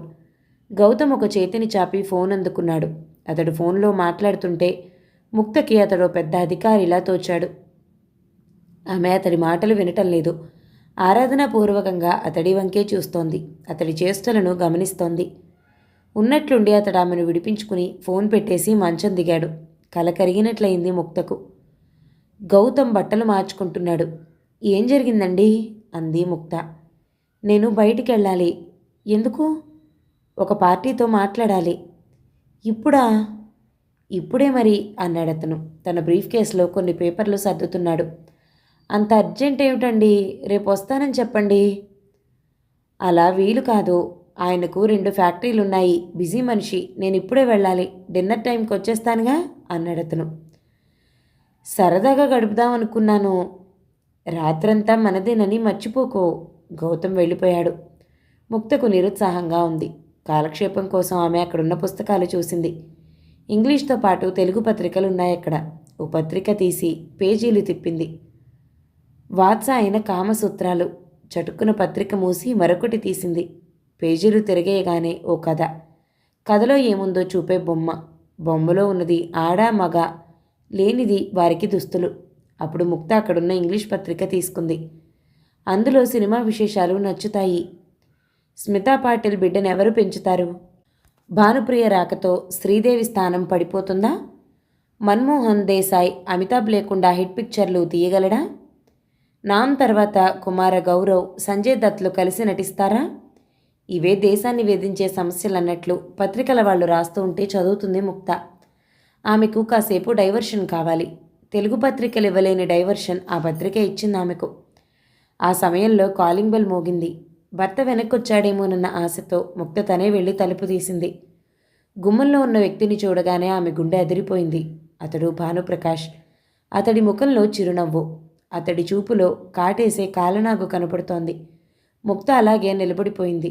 ఒక్క నిమిషం తను అలాగే నిలబడినా అతడు చటుక్కున చొరవ చేసి ఆమెను తప్పుకుని లోపలికి ప్రవేశించాడు. ముక్త మామూలు మనిషి కావటానికి కాసేపు పట్టింది. ఆమె గది బయటకు చూసింది. అక్కడెవ్వరూ లేరు. తలుపు వదిలి ఆమె వెనక్కి తిరిగింది. తలుపు దానంతట అదే వెనక్కు పడింది. మరోసారి ఉలిక్కిపడింది ముక్త. ఎయిర్ కండిషన్డ్ గదిలో తలుపు దానంతట అదే పడుతుంది అన్నాడు భానుప్రకాష్. ముక్త మాట్లాడలేదు. రా, ఇలా కూర్చో అన్నాడు. అతడు కూర్చోమన్న వైపు చూసిందామె. అది అతడికి ఎదురుగా ఉన్న సోఫా. కొంతలో కొంత మర్యాద చూపిస్తున్నాడు అనుకుంటూ ఆమె అతడికి ఎదురుగా కూర్చుంది. అతడు ఉత్సాహంగా ఉన్నాడు. ఆమె మనసు చిక్కబట్టుకునేందుకు ప్రయత్నిస్తోంది. నేను మాట్లాడడం ప్రారంభిస్తాను, నువ్వు మామూలుగా ఉండు అన్నాడు భానుప్రకాష్ గంభీరంగా. ఎందుకొచ్చావు ఇక్కడికి అందామె. చాలా థ్యాంక్స్. మొదటిసారిగా నువ్వు నన్ను నువ్వు అన్నావు అంటే నా దారిలోకి వస్తున్నావు అన్నమాట అన్నాడు భానుప్రకాష్. నీ అభిప్రాయం తప్పు. నా దృష్టిలో నీ విలువ పడిపోయింది. అందుకే నువ్వు అన్నాను. అంటే ఇన్నాళ్ళు పడలేదన్న మాటేగా? అంటే ఫోన్లో మాట్లాడిన మాటలు నీ దగ్గర నా విలువను నిలబెట్టుకున్నాయనేగా? ఇంకా చాలా థ్యాంక్స్. నువ్వు నన్నెందుకు ఇలా వేధిస్తున్నావు అంది ముక్త దీనంగా. నీకు తెలియకుండా నువ్వు నన్ను వేధిస్తున్నావు. నాకు తెలిసి నేను నిన్ను వేధిస్తున్నాను. రెండూ తెలిసాక కూడా ఒకరినొకరు వేధించుకోవటం ఎందుకు? అవగాహనతో దగ్గరవుదాం అన్నాడు భానుప్రకాష్. ప్లీజ్ ఇలా మాట్లాడుకో అందామె. కంగారు పడకు, నీ భర్త ఇప్పట్లో రాడు. ముక్త మాట్లాడలేదు. ఇక నుంచి నేను ఫోన్ చేశాకనే అవతల పార్టీ నీ భర్తను వదిలిపెడతాడు. కాబట్టి నీకు ఆ భయం అవసరం లేదు అన్నాడు భానుప్రకాష్. నా భయం నా భర్త వస్తాడని కాదు, నువ్వు ఉన్నావని. దూరంగా ఉన్నంతసేపే నువ్వు నాకు భయపడతావు. ఒక్కసారి దగ్గరైతే భయం పోయి ఆకర్షణ పుడుతుంది అన్నాడు భానుప్రకాష్. ముక్త చురుగ్గా అతడి వంక చూసింది. నిజం చెప్తున్నాను, నాకు నీ చూపులంటే చాలా ఇష్టం. ఆడదాని అందమంతా చురుకుతనంలో ఉంది అన్నాడు భానుప్రకాష్. నీ వంటి కుసంస్కారులు పై అధికారులుగా ఉండటం వలనే దేశం ఇలా అధోగతిలో ఉంది అంది ముక్త. భానుప్రకాష్ ముఖం ఎర్రపడింది. ముక్త, హద్దులు మీరుతున్నావు అన్నాడు అతను కోపంగా. హద్దులు మీరుతున్నది నేను కాదు, నువ్వు. ఇప్పుడు నేను తలుచుకుంటే ఈ గదిలో నిన్నేమైనా చేయగలను. నువ్వు నన్ను ప్రతిఘటించలేవు. నీకెవ్వరూ సాయం రారు. అయినా నేను మంచి మాటలతో నచ్చచెప్పి నా కార్యం చక్కబెట్టుకోవాలనుకుంటున్నాను. బలాత్కారం నాకు నచ్చదు. పరస్పరానురాగంలో ఒకరికొకరు చేరువ కావాలనుకుంటున్న నాది కుసంస్కారమని నువ్వంటున్నావు. నీది కుసంస్కారమని ఒక్కసారి కాదు, 1000 సార్లు అంటాను. నీ హద్దులు తెలుసుకోకుండా ఇలా వచ్చి నాతో మాట్లాడటం కుసంస్కారమని నేనే కాదు, సంస్కారం తెలిసిన వారెవరైనా అంటారు. మాటిమాటికి హద్దుల గురించి మాట్లాడుతున్నావు. ఒక్క విషయం తెలుసుకో, నీకు హద్దులున్నాయి. అయినా నువ్వు వాటిని మీరుతున్నావు. నాకు హద్దులు లేవు. నేను లేని హద్దుల్ని సృష్టించుకుని వాటి లోపలే ఉంటున్నాను. నీకెందుకు హద్దులు లేవు? ఒక్కసారి నాకు దగ్గరగా రా, నీకు హద్దులుండవు. నాకు హద్దులే ఇష్టం. హద్దులు బలహీనులకి, పేదవారికి, అసమర్థులకు. హద్దులను తొలగించుకోవటం హోదా. నేను నీ భర్తకు హోదా ఇస్తాను. అందుకు నీవు హద్దుల్ని మర్చిపోవాలి. నీ అభిమానానికి, సలహాలకు కృతజ్ఞతలు. నువ్విక ఇక్కడి నుంచి వెళ్ళు. నా సంస్కారం నన్ను ఇక్కడి నుంచి వెళ్ళమనే అంటోంది. అందుకే వెళ్ళిపోతున్నాను. కానీ ఒక్క విషయం గుర్తుంచుకో, ఈ గెస్ట్ హౌస్లో నువ్వు చూస్తున్న వైభవం నీ ఇంట్లోకి తరలి రాగలదు. అందుకు నీకు నా సహకారం అవసరం. థ్యాంక్స్. నువ్వు నన్ను ఇలా బయటకు పంపేశావని తెలిస్తే ఈ ఏర్పాటు చేసిన నీ భర్త నిరుత్సాహపడతాడు అన్నాడు భానుప్రకాష్. అతడి మాటలకు షాక్ తింది ముక్త. ఆమె ఆ షాక్ నుంచి తేరుకునేలోగా భానుప్రకాష్ అక్కడి నుంచి వెళ్ళిపోయాడు. గెస్ట్ హౌస్కి వచ్చిన మర్నాడు మధ్యాహ్నం 3ంటికి గౌతమ్ మరో పార్టీతో మాట్లాడటానికి వెళ్ళాడు. అతను వెళ్ళిన 10 నిమిషాల్లో భానుప్రకాష్ ఆమె గదిలో ఉన్నాడు. మళ్ళీ ఎందుకొచ్చావు అందామె. ఈ పాటికి నీ భర్త నీకు బుద్ధి చెప్పుంటాడని. ముక్త తెల్లబోయి, ఆయనెందుకు నాకు బుద్ధి చెప్పాలి అంది. అందమైన భార్యలు భర్తల ప్రగతికి సోపానాలు. ఆయన అలాంటి వారు కాదు. నువ్వు అసలు అతడికి చెప్పావా? లేదు. నేను అనుకున్నాను నువ్వు చెప్పలేవని అని భానుప్రకాష్ నవ్వాడు. నీకు నాకు మధ్య మాటల్లో నీ భర్తకు తెలియని రహస్యం ఇంతుంది అంటూ చేతులతో అభినయించి చూపించి, చేతల్లో కూడా ఇంత రహస్యం ఉంటే బాగుంటుంది. నీకు రహస్యం దాచడం చాలా బాగా చేతనవును అన్నాడు. ముక్త నెమ్మదిగా, నీకు దండం పెడతాను, వెళ్ళిపో అంది. వెళ్ళను. వెళ్ళకపోతే నీ భార్యకు ఫోన్ చేస్తాను. నిరభ్యంతరంగా చెయ్యి, ఇప్పుడే చెయ్యి. ఆమె ఇంట్లోనే ఉంటుంది ఇప్పుడు. నీకు గుర్తు లేకపోతే నెంబర్ కూడా నేనే ఇస్తాను. ఏమిటి నీ ధైర్యం? అంది ముక్త తెల్లబోయి. ఇందులో ధైర్యం ఏమీ లేదు. నా సంస్కారం. నా భార్య నన్నే నమ్ముతుంది, నిన్ను నమ్మదు. ఇక గొప్పదనుకుంటున్న నీ సంస్కారం గురించి ఆలోచించుకో. నీ భర్తకు మనం ఇలా కలుసుకున్నామని నువ్వు చెప్పుకోగలవా? అతడు నిన్ను నమ్ముతాడా? ముక్త ఆలోచిస్తోంది. తను భర్తకితడి విషయం చెప్పాల్సింది, కానీ ఎందుకు చెప్పలేకపోయింది? గౌతమ్ భావి జీవితం గురించి కలలు కంటున్నాడు. ఆ కలల ధోరణిలో వాస్తవాన్ని పట్టించుకోవటం లేదు. ఇప్పుడు తన కారణంగా అతను బాస్తో గొడవ పెట్టుకునేందుకు సిద్ధపడచ్చు, కానీ ఆ తర్వాత జీవితాంతం తనని సాధిస్తూ ఉంటాడు. నీ కారణంగా నా భవిష్యత్తు నాశనమైందని. ముందే చెప్తే వినిపించుకోలేదు, ఇప్పుడు చెప్తే ముందే ఎందుకు చెప్పలేదు అంటాడు. తామిద్దరూ ఒకరికొకరు ఎంతో దగ్గరయ్యారు, కానీ తాను అతని సంస్కారాన్ని నమ్మటం లేదు. లోపం ఎక్కడుంది? మన సమాజంలో ఆడది కావటం కారణంగా బలహీనురాలు. నువ్వు సంస్కారం అంటున్నది సంస్కారం కాదు, మగాడినన్న ధైర్యం. భానుప్రకాష్ తమాషాగా నవ్వి, వచ్చే జన్మంటూ ఉంటే ఆడదానిగా పుట్టించమని దేవుణ్ణి కోరుకుంటాను. ఎందుకో తెలుసా? ఆడదానికి అందం ఒక్కటి చాలు, ఏమైనా సాధించగలదు. సంధ్య నీకంటే విశేషమైన వ్యక్తి కాదు. చెప్పాలంటే ఆమెకు నీకున్నంత అందం లేదు. అయినా ఆమె నాకు భార్యం కావటం వల్ల నీకంటే గొప్పదైంది. సంధ్య కంటే ముందు నీ వంటి దాన్ని చూసి ఉంటే బహుశా ఆమెను పెళ్లాడుండేవాణ్ణి కాదు. ఏది ఏమైనా మగాడి పరిస్థితి అంత సులభం కాదు. అతడు ప్రగతిని సాధించాలంటే సమర్థత ఉండాలి. ఎలాంటి సమర్థత అంటే తను కోరినవి సాధించటమే కాదు, తను కోరుకున్న యువతి భర్తకి కూడా అన్నీ సాధించిపెట్టాలి అన్నాడు. ముక్త అతడి మాటలు వింటూ, రోజురోజుకి ఇతడు మితిమీరిపోతున్నాడు, ఎలా ఇతడిని ఆపటం అనుకుంది. తాను వివాహిత, స్వతంత్రురాలు అయినా ఒక పరాయి మగాడు తన పట్ల కోరికను వ్యక్తపరుస్తుంటే తన్ని తగలేయలేకపోతోంది. మిస్టర్ భానుప్రకాష్, మా వారి ఉద్యోగం ఏమైనా నాకు పర్వాలేదు. నీవిక నా దగ్గరికి రావద్దు. మరోసారి వస్తే నేను అల్లరి పెట్టాల్సి ఉంటుంది. భానుప్రకాష్ లేచి నిలబడి, నేను నిన్ను కలుసుకునేందుకు రాను. అది నీ అదృష్టం కాదు, దురదృష్టం అన్నాడు. దురదృష్టానికి నేను భయపడ్ను, అది కాలమే చెప్తుంది. కానీ ఒక విషయం గుర్తుంచుకో, సిరి రా అంటే మోకాలడ్డుతున్నావు. నీ ద్వారా వచ్చే సిరికి నా మోకాలు ఎప్పుడూ అడ్డమే. ఆవేశంలో నువ్వేం మాట్లాడుతున్నావో నీకు తెలియటం లేదు. నేనెవరో తెలుసుకోలేకపోతున్నావు. అది నీకు తెలిసేలా చేస్తాను. నీ బెదిరింపులకి నేను భయపడ్ను. నాకు నీ మీద జాలిగా ఉంది, అభిమానం పోనంటోంది. అందుకే వద్దన్నా మరో అవకాశం ఇస్తున్నాను. అదే నీకు ఆఖరి అవకాశం. నాకే అవకాశాలు వద్దన్నా ఇస్తున్నానని ముందే చెప్పాను. ఈ రోజుకి సరిగ్గా వారం రోజులు, అంటే వచ్చే మంగళవారం మధ్యాహ్నం 3 గంటలకు, సరిగ్గా 3 గంటలకు నువ్వు నా ఇంటికి రావాలి. అప్పుడు ఇంట్లో నేను సంధ్య మాత్రం ఉంటాం. సంధ్యను కలుసుకోవాలన్న వంకతో నువ్వు మా ఇంటికి వస్తావు. నిద్రమాత్రల ప్రభావంతో సంధ్య నిద్రపోతూ ఉంటుంది. నేను నిన్ను బలాత్కారం చేయను, ఒక్క మాట కూడా అనను. సంతోషంతో నువ్వు నాకు అర్పించుకోవాలి. అలా ఎన్నటికీ జరగదు. నేను వెళ్తున్నాను, మంగళవారం మా ఇంట్లో కలుసుకుందాం అని వెళ్ళిపోయాడు భానుప్రకాష్. టూర్ నుంచి బుధవారం సాయంత్రానికి భార్యాభర్తలిద్దరూ తిరిగి వచ్చి ఇల్లు చేరుకున్నారు. భర్తకు విషయం చెప్పాలని ముక్త ఎన్నోసార్లు అనుకుంది, కానీ విషయం చెప్పటానికి తనకి అతడికి మధ్య ఎంతో దూరం ఉందనిపిస్తోంది ఆమెకు. ఇంతకాలం తనకి అతడికి రహస్యాలు లేవనుకుందామె. ఇద్దరికీ మధ్య చనువు ఉందనే భావించిందామె.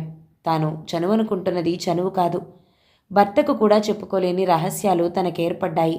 అందుకు కారణం అతడేనన్న అనుమానం ఆమెలో ఉంది. ఆ అనుమానం అతడినే అడిగి తీర్చుకునే చనువుని ఆమె చూపలేకపోతోంది. గురువారం నాడు ఆమె సంధ్యకు ఫోన్ చేసింది. సంధ్య ఆమెను సొంత చెల్లెలిలా ఆప్యాయంగా పలకరించి విశేషాలు అడిగింది. ముక్త భానుప్రకాష్ ప్రసక్తి తీసుకునొచ్చింది. వారి గురించి నాకేమీ చెప్పొద్దు, నాకు నచ్చదు అందామె. నచ్చినా నచ్చకపోయినా నిజం తెలుసుకోవాలి నువ్వు. తామర పువ్వు అందాన్ని చూసేటప్పుడు దాని కింద బురతను చూడను. గులాబీని చూసి ఆనందించేటప్పుడు దాని చుట్టూ ఉండే ముళ్లను గురించి ఆలోచించును.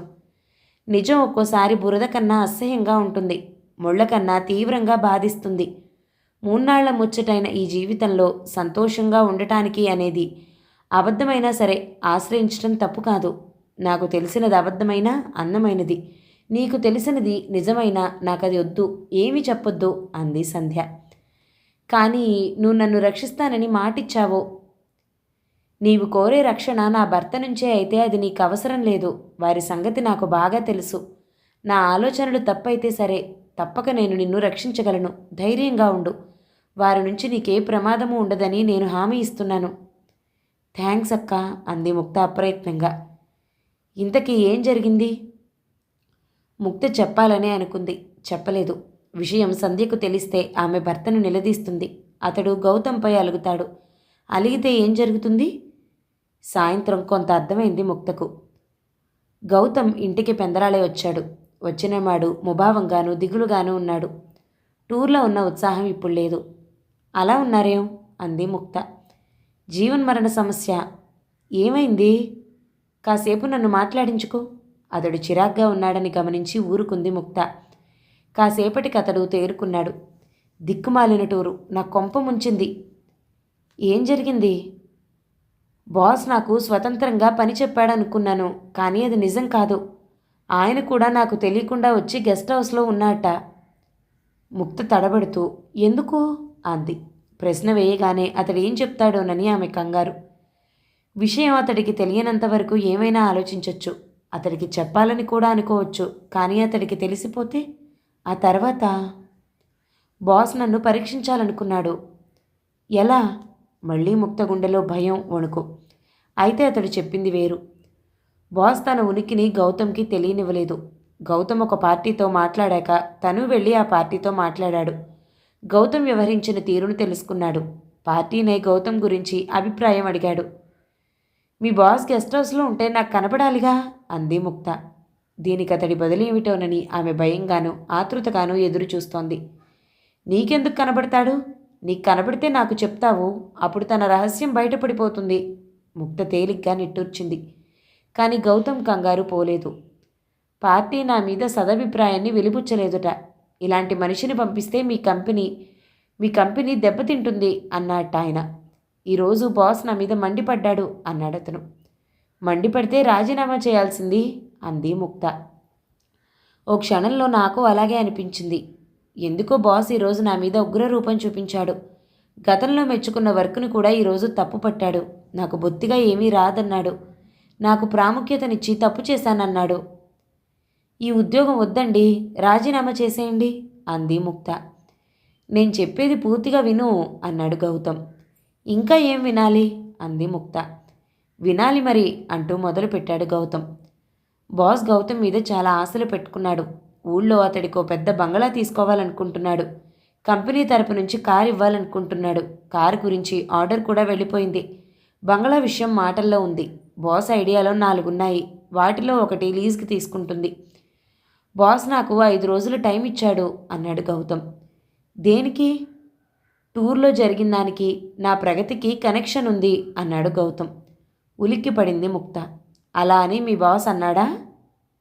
తెలుస్తూనే ఉందిగా. పైగా ఆయన అంటాడు, టూర్లో ఏం జరిగిందో నీ భార్యతో క్షుణ్ణంగా చర్చించు. ఆమె కూడా చదువుకున్నదే కదా. ఒకసారి ఆడాళ్లకుండే వ్యవహార జ్ఞానం మగాళ్లకుండదు. నువ్వు చెప్పిందంతా విని ఆమె నీకు సాయపడే సలహాలు ఇవ్వగలదు అన్నాడు. నేను మీకెలా సాయపడగలను? మొత్తం వ్యవహారం అంతా చెప్తాను. నేనేం చేశానో చెప్తాను. నా వల్ల లోపం ఎక్కడ జరిగిందో నువ్వు నాకు చెప్పాలి. అందుకు బాస్ నాకు 5 రోజులు టైం ఇచ్చాడు.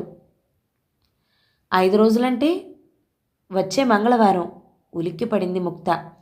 అంటే భానుప్రకాష్ రంగంలోకి దిగాడన్నమాట.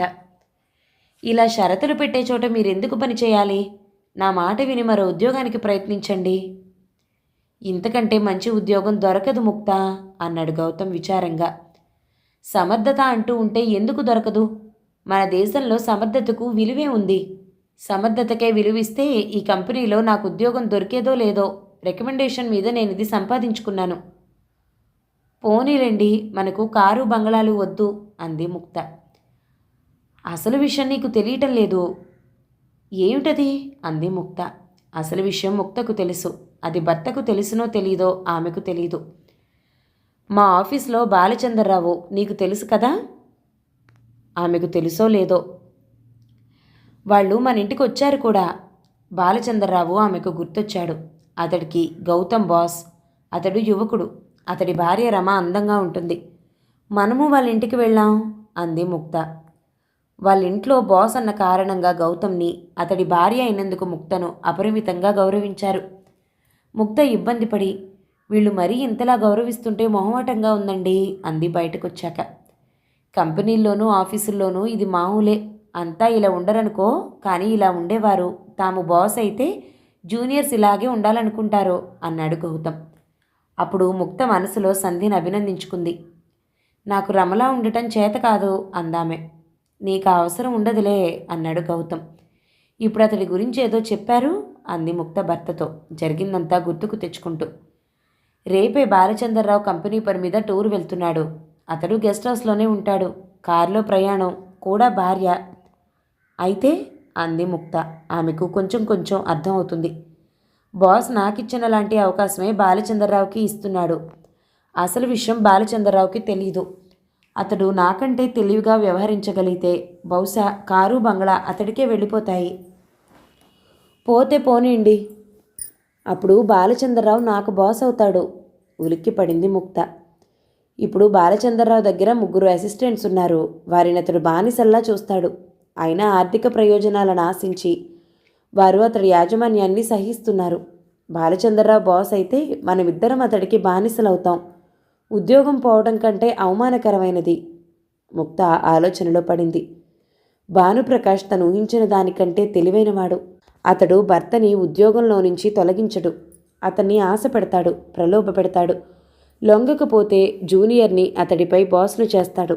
అందులోనూ బాలచంద్రరావు వంటివాణ్ణి.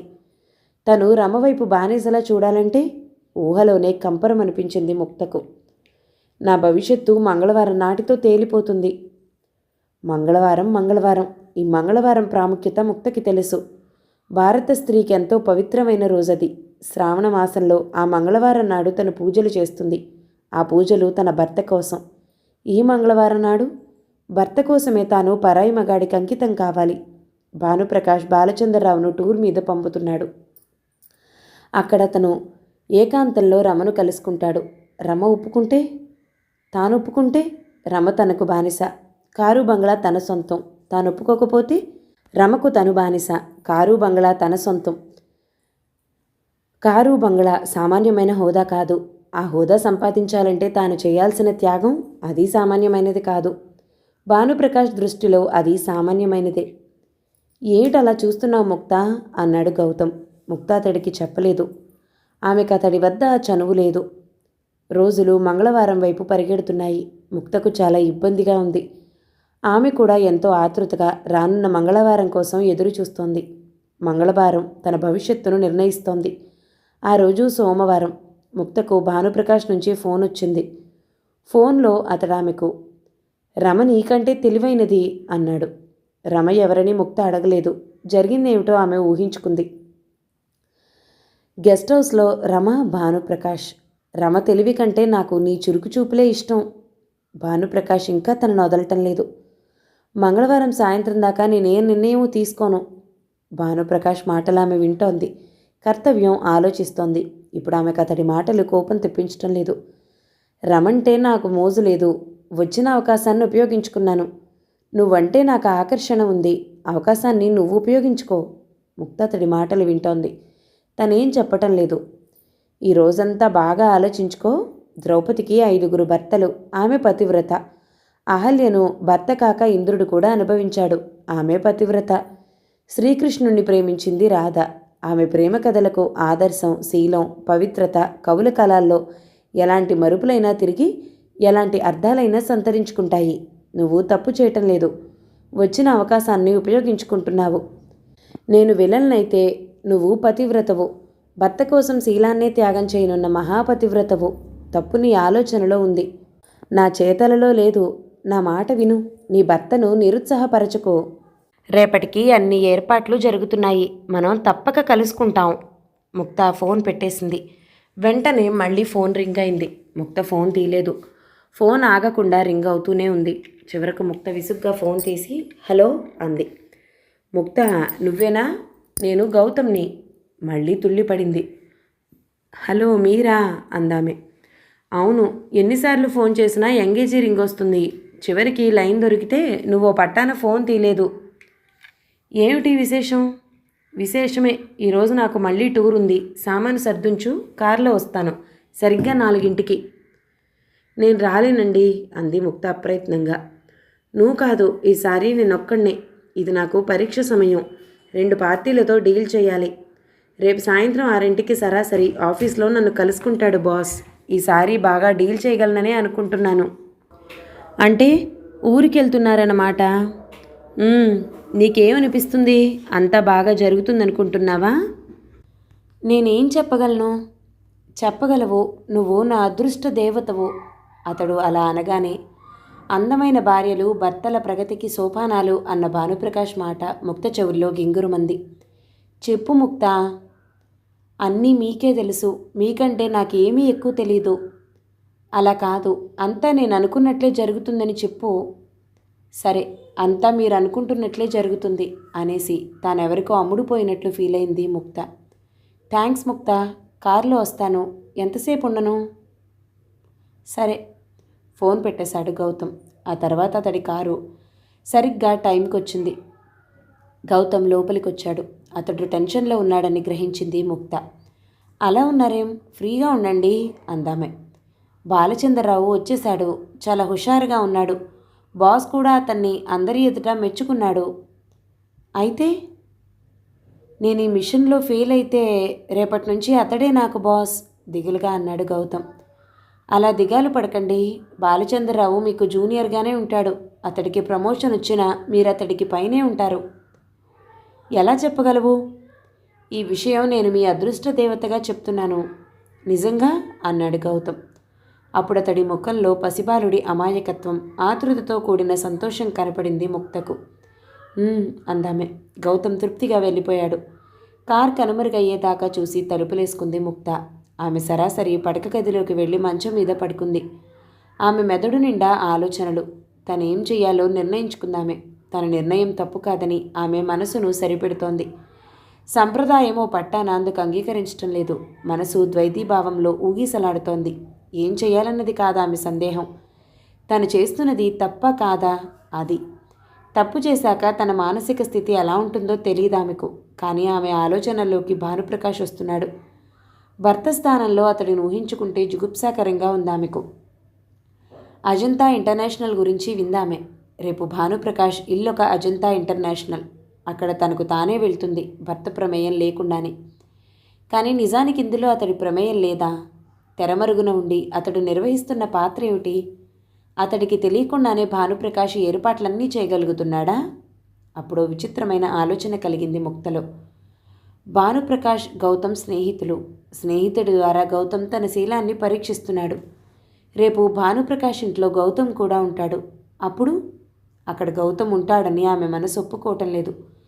కానీ భానుప్రకాష్ ఇంటికి వెళ్ళటానికి ఆమె మనసు పూర్తిగా సిద్ధపడుతోంది. మంగళవారం మధ్యాహ్నం 3 గంటలు. ముక్త భానుప్రకాష్ ఇంట్లో అడుగుపెట్టింది. ఇల్లు నిశ్శబ్దంగా ఉంది. కానీ ఆమె అడుగుపెట్టిన కొద్ది క్షణాల్లోనే ఎక్కడి నుంచో భానుప్రకాష్ ఆమె ముందు ప్రత్యక్షమయ్యాడు. నీ పాదాలు చప్పుడు చేయటం లేదు, కానీ నీ తనువు పరిమళాన్ని నేనెంత దూరాన్నించైనా గుర్తుపట్టగలను అన్నాడు భానుప్రకాష్. ముక్తసరిగా నవ్వి జోళ్లు విడిచింది. లోపలికి రా అన్నాడతను. ఆమె అతడిని అనుసరించింది. అతడు సరాసరి ఆమెను పడగదిలోనికి తీసుకుని వెళ్ళాడు. గదిలో డబుల్ కాట్. మంచం నిండా పరిచిన మల్లెలు గుబాళిస్తున్నాయి. ఆమె అతడి వంక చూసింది. అతడి ముఖంలో ఉత్సాహం ఉంది. ఆమె నిట్టూర్చి, నేను వస్తాననుకున్నావా అంది. నీ దృష్టిలో నేను చౌకబారదాన్ని కదూ అందామె. కాదు, మరి నేను వస్తానని ఎందుకు అనుకున్నావు? నాకు నీ అదృష్టం మీద నమ్మకం. ముక్త మాట్లాడలేదు. నీకు తెలీదు, నువ్వు నాకొక అపూర్వ వరానివి. కానీ నువ్వే నాకు వరమిస్తున్నావు. నీకు వరమివ్వగలగటం నా అదృష్టం. మంచానికి కాస్త దూరంగా కుర్చీలో కూర్చుందామె. అలా కూర్చో అంటూ మంచం చూపించాడతను. అప్పుడే కాదు అందామె. ఇప్పుడైనా పర్వాలేదు అసలంటూ ఉంటే. నేనంటే నీకెందుకింత ఆకర్షణ? నువ్వెందుకింత ఆకర్షణీయంగా ఉన్నావు అని అడిగితే ఏం చెప్తావు? నాకేం తెలుసు? నా విషయము అంతే. ఇద్దరూ కాసేపు మాట్లాడుకోలేదు. నీకు నేనంటే కాదు, ఆడవాళ్ళంటే ఆకర్షణ. అందుకే రమ తెలివిని మెచ్చుకుని నా తెలివిని ప్రోత్సహించావు. భానుప్రకాష్ ముఖం గంభీరంగా అయిపోయింది. ఇప్పుడు అలాంటి కబుర్లొద్దు, సరదాగా మాట్లాడుకుందాం. సంధ్య ఏం చేస్తోంది? నిద్రపోతుంది. లేవడానికి కనీసం ఇంకో 3 గంటలు పడుతుంది. ఇంట్లో ఎవరున్నారు? పనివాళ్ళు కూడా లేరు. సంధ్య కాక మనమిద్దరమే. జరిగింది సంధ్యకు తెలిస్తే? సంధ్యకు తెలియకూడనిది జరుగుతుందా? నేను వచ్చానుగా అంది ముక్త. ఆమె కళ్ళలో నీళ్లున్నాయి. భానుప్రకాష్ ముఖం గంభీరంగా అయిపోయింది. నేను ముందే చెప్పాను నువ్వు మనస్ఫూర్తిగా ఇక్కడికి రావాలని. మనస్ఫూర్తిగానే వచ్చాను. మరి కళ్ళలో నీళ్లు? ముక్త కొంగుతో కన్నీళ్లు తుడుచుకుని, ఇవి ఆనంద బాష్పాలు, నాకు ప్రమోషన్ వస్తుందని అంది. ముక్త, బాగా ఆలోచించుకో. నేను కసాయివాణ్ణి కాదు. నీకిష్టం లేనిదే నిన్ను సమీపించను. నీ భర్తకు ప్రమోషన్ కావాలి, నీకు వైభవం కావాలి. అందుకోసం నీకై నీవే నా దగ్గరికి వచ్చావు. నేను నీ భర్తకి ఏ అపకారము చేయను. అతడెప్పటిలాగే ఉంటాడు. అతడి ఉన్నతిని కోరుకుంటే తప్ప నీకిక్కడ నాతో అవసరం లేదు. ఉన్నదానికి మించిన ఆశ నిన్ను నా వైపు నడిపిస్తోంది. ఈ అభిప్రాయంతో నాకు చేరువైతేనే నాకు తృప్తి అన్నాడు భానుప్రకాష్. ఎందుకు ఇప్పుడు ఇవన్నీ? అంది ముక్త. నా సంస్కారాన్ని అర్థం చేసుకో. నీతో ఏకాంతం లభించింది గెస్ట్ హౌస్లో, అది నేను ఉపయోగించుకోలేదు. నీ అసహాయతను ఉపయోగించుకోవటం నా అభిమతం కాదు. నాకు నీ తనువు కాదు, నువ్వు కావాలి. నిండు మనసుతో నువ్వు నన్ను ఆదరించాలి. అందుకే నేను నీకు టైం ఇచ్చాను. నీ అంతటి నీవే నా ఇంటికి రావాలన్నాను. ఇప్పుడు కూడా చెప్తున్నాను, విను. నీకు నీ భర్త ప్రగతి అవసరం లేదనుకుంటే వెంటనే తిరిగి వెళ్ళిపో. బాలచంద్రరావు అతడికి బాస్ కావచ్చు, కానీ నీ భర్త జీతం తగ్గదు. ఆఫీస్లో నేను అల్లరి పెట్టడం, అవమానించడం జరగదు. ఆలోచించుకో. నీ నిర్ణయం మీద నీ భవిష్యత్ ఆధారపడి ఉంది. భవిష్యత్తును ప్రకాశవంతంగా చేసుకోవాలనుకుంటేనే ఇక్కడుండు, లేకుంటే. ఆలోచిస్తోంది ముక్త. కారు, బంగ్లా, నా అదృష్ట దేవతవు నువ్వు అని పొగుడుతున్న గౌతమ్. నేను నా ఇష్టం మీదనే వచ్చాను. నా భర్తకి ప్రమోషన్, వైభవం అన్నీ కావాలి. భానుప్రకాష్ తను వెళ్ళి మంచం మీద కూర్చున్నాడు. ఇలా వచ్చి కూర్చో అన్నాడు అతను. ముక్త తటపటాయిస్తూనే వెళ్ళి మంచం మీద అతడికి కాస్త దూరంగా కూర్చుంది. నాకు నువ్వంటే గౌరవం, నీ పొందు నా అదృష్టం అన్న భావం, ఇవన్నీ మరోసారి నిన్ను కోరొచ్చు. ఇది ఈ రోజుతో ఆగకపోవచ్చు. ఒకసారికే తప్పు, ఆ తర్వాత ఎన్నిసార్లు జరిగినా ఆ తప్పు కొత్తది కాదు, పాతదే అవుతుంది. చాలా తెలుసుకున్నావు. నీ పరిచయం నా ఆలోచనల స్వరూపాన్ని మార్చేసింది. జీవితంలో పైకి రావటమే నా ఆశయం. చాలా సంతోషం. అయితే ఇక తప్పు చేస్తానన్న భావం విడిచిపెట్టు అన్నాడు భానుప్రకాష్. అదెప్పుడో వదిలిపెట్టేశాను కాబట్టే ఇక్కడికి రాగలిగాను. సరే, నాకు ఆ నమ్మకం కలగాలి కదా. నేను నిన్ను తాకబోయే ముందు నాలో ధైర్యం కలగాలంటే కాసేపు నువ్వు ఈ మంచం మీద పడుకో. ఈ గది, ఈ మంచం అంతా నీదేనన్నట్లు ఫ్రీగా. అతడి నోటి మాట పూర్తి కాగానే ముక్త పక్కకు జరిగింది. కాసేపు ఆమె ఇబ్బందిగా ఫీల్ అయింది. కాసేపు భానుప్రకాష్ కూడా మంచం మీదనే కూర్చున్నాడు. తర్వాత తను పడుకున్నాడు. ఒకే మంచం మీద ఒకరికొకరు అభిముఖంగా అతడు, ఆమె ఇద్దరూ వివాహితులే. కానీ అతడు ఆమెకు భర్త కాదు, ఆమె అతడికి భార్య కాదు. ఇద్దరూ ఒకరినొకరు చూసుకుంటున్నారు. సంప్రదాయంలో పుట్టి పెరిగిన ముక్త సాంప్రదాయాన్ని కాదని భర్తకు బదులు పరాయి పురుషుడి పొందు కోరుతోంది. ఇద్దరూ ఒకరినొకరు చూసుకుంటున్నారు. మెత్తటి పరుపులు, విరిసిన మల్లెలు, అతడు, ఆమె. ఇప్పుడు ఆమె తప్పును గురించి ఆలోచించడం లేదు. ఆమె కళ్ళు భానుప్రకాష్లోని పురుషుణ్ణి చూస్తున్నాయి. ఆమె శరీరంలో సంచలనం ప్రారంభమైంది. స్త్రీకి పురుషుణ్ణి చూస్తే కలిగే సంచలనం అది. కొద్ది క్షణాల క్రితం వరకు ఉన్న ద్వైతీభావాలు ఆమెలో లేవు. అతడు తన చేతిని ఆమె నడుం మీద వేశాడు. ఆమె అతడికి దగ్గరగా జరిగింది. అతడు ఆమె దగ్గరగా జరిగాడు. కౌగిలి ఉక్కు సంఖ్యలలా ఇద్దరినీ బిగించింది. అతడి వీపు పడక గది గుమ్మానికి అభిముఖంగా ఉంది. ఆమె ముఖానికి అతడి ముఖం అడ్డు. వెచ్చని ఊపిరి. ఇద్దరూ కూడా గుమ్మం వద్ద నిలబడిన సంధ్యను చూడటం లేదు. సంధ్య ఆ దృశ్యాన్ని చూస్తూ గుమ్మం దగ్గర నిలబడిపోయింది. ఆమె నిశ్చేష్టురాలయ్యిందేమో. కుసుమకోమలమైన ఆమె చేతులని తనలో కలుపుకోవాలన్న కోరిక బలంతో వీపును హత్తుకుంటే, ఎవరు అంది సంధ్య. జంట ఉలిక్కిపడి విడిపోయింది. అయిష్టంగానే ఇద్దరూ లేచి కూర్చున్నారు. ఇద్దరూ సంధ్యను చూశారు. భానుప్రకాష్ మంచం దిగి తప్పు చేసిన వాడిలా తల వంచుకున్నాడు. చెదిరిన పైటను సవరించుకుంది ముక్త. సంధ్య వారిని సమీపించి, ఏమిటిది అంది, ముక్తను పరీక్షగా చూస్తూ. నువ్విలాంటి దానివని అనుకోలేదు అంది. ముక్త మాట్లాడలేదు. నీకేమైంది? ఒళ్ళు కావరం ఎక్కిందా? డబ్బు కావాల్సి వచ్చిందా? అంది సంధ్య. మీ వారిని అడుగు. వారి సంగతి నాకు తెలుసు. నీకై నువ్వు వారిని వలలో వేసుకోవాలనుకోకపోతే ఇలా మా ఇంటికి రావు కదా. ముక్తకేమనాలో తెలియలేదు. తనిలా పట్టుబడి సంజాయిషి ఇచ్చుకోవాల్సి ఉంటుందని ఆమె ఊహించుకోలేదు. అతడు తన్ని మోసగించాడని, ప్రోత్సహించాడని ఎలా రుజువు చేయగలదు? తనే వాళ్ళింటికి వచ్చి అతడి పడగదిలో జరిగింది తలుచుకుంటూ ఉంటే జుగుప్సతో ఆమె శరీరం వణికిపోతుంది. ఆమె కళ్ళలో నీళ్లు తిరిగాయి.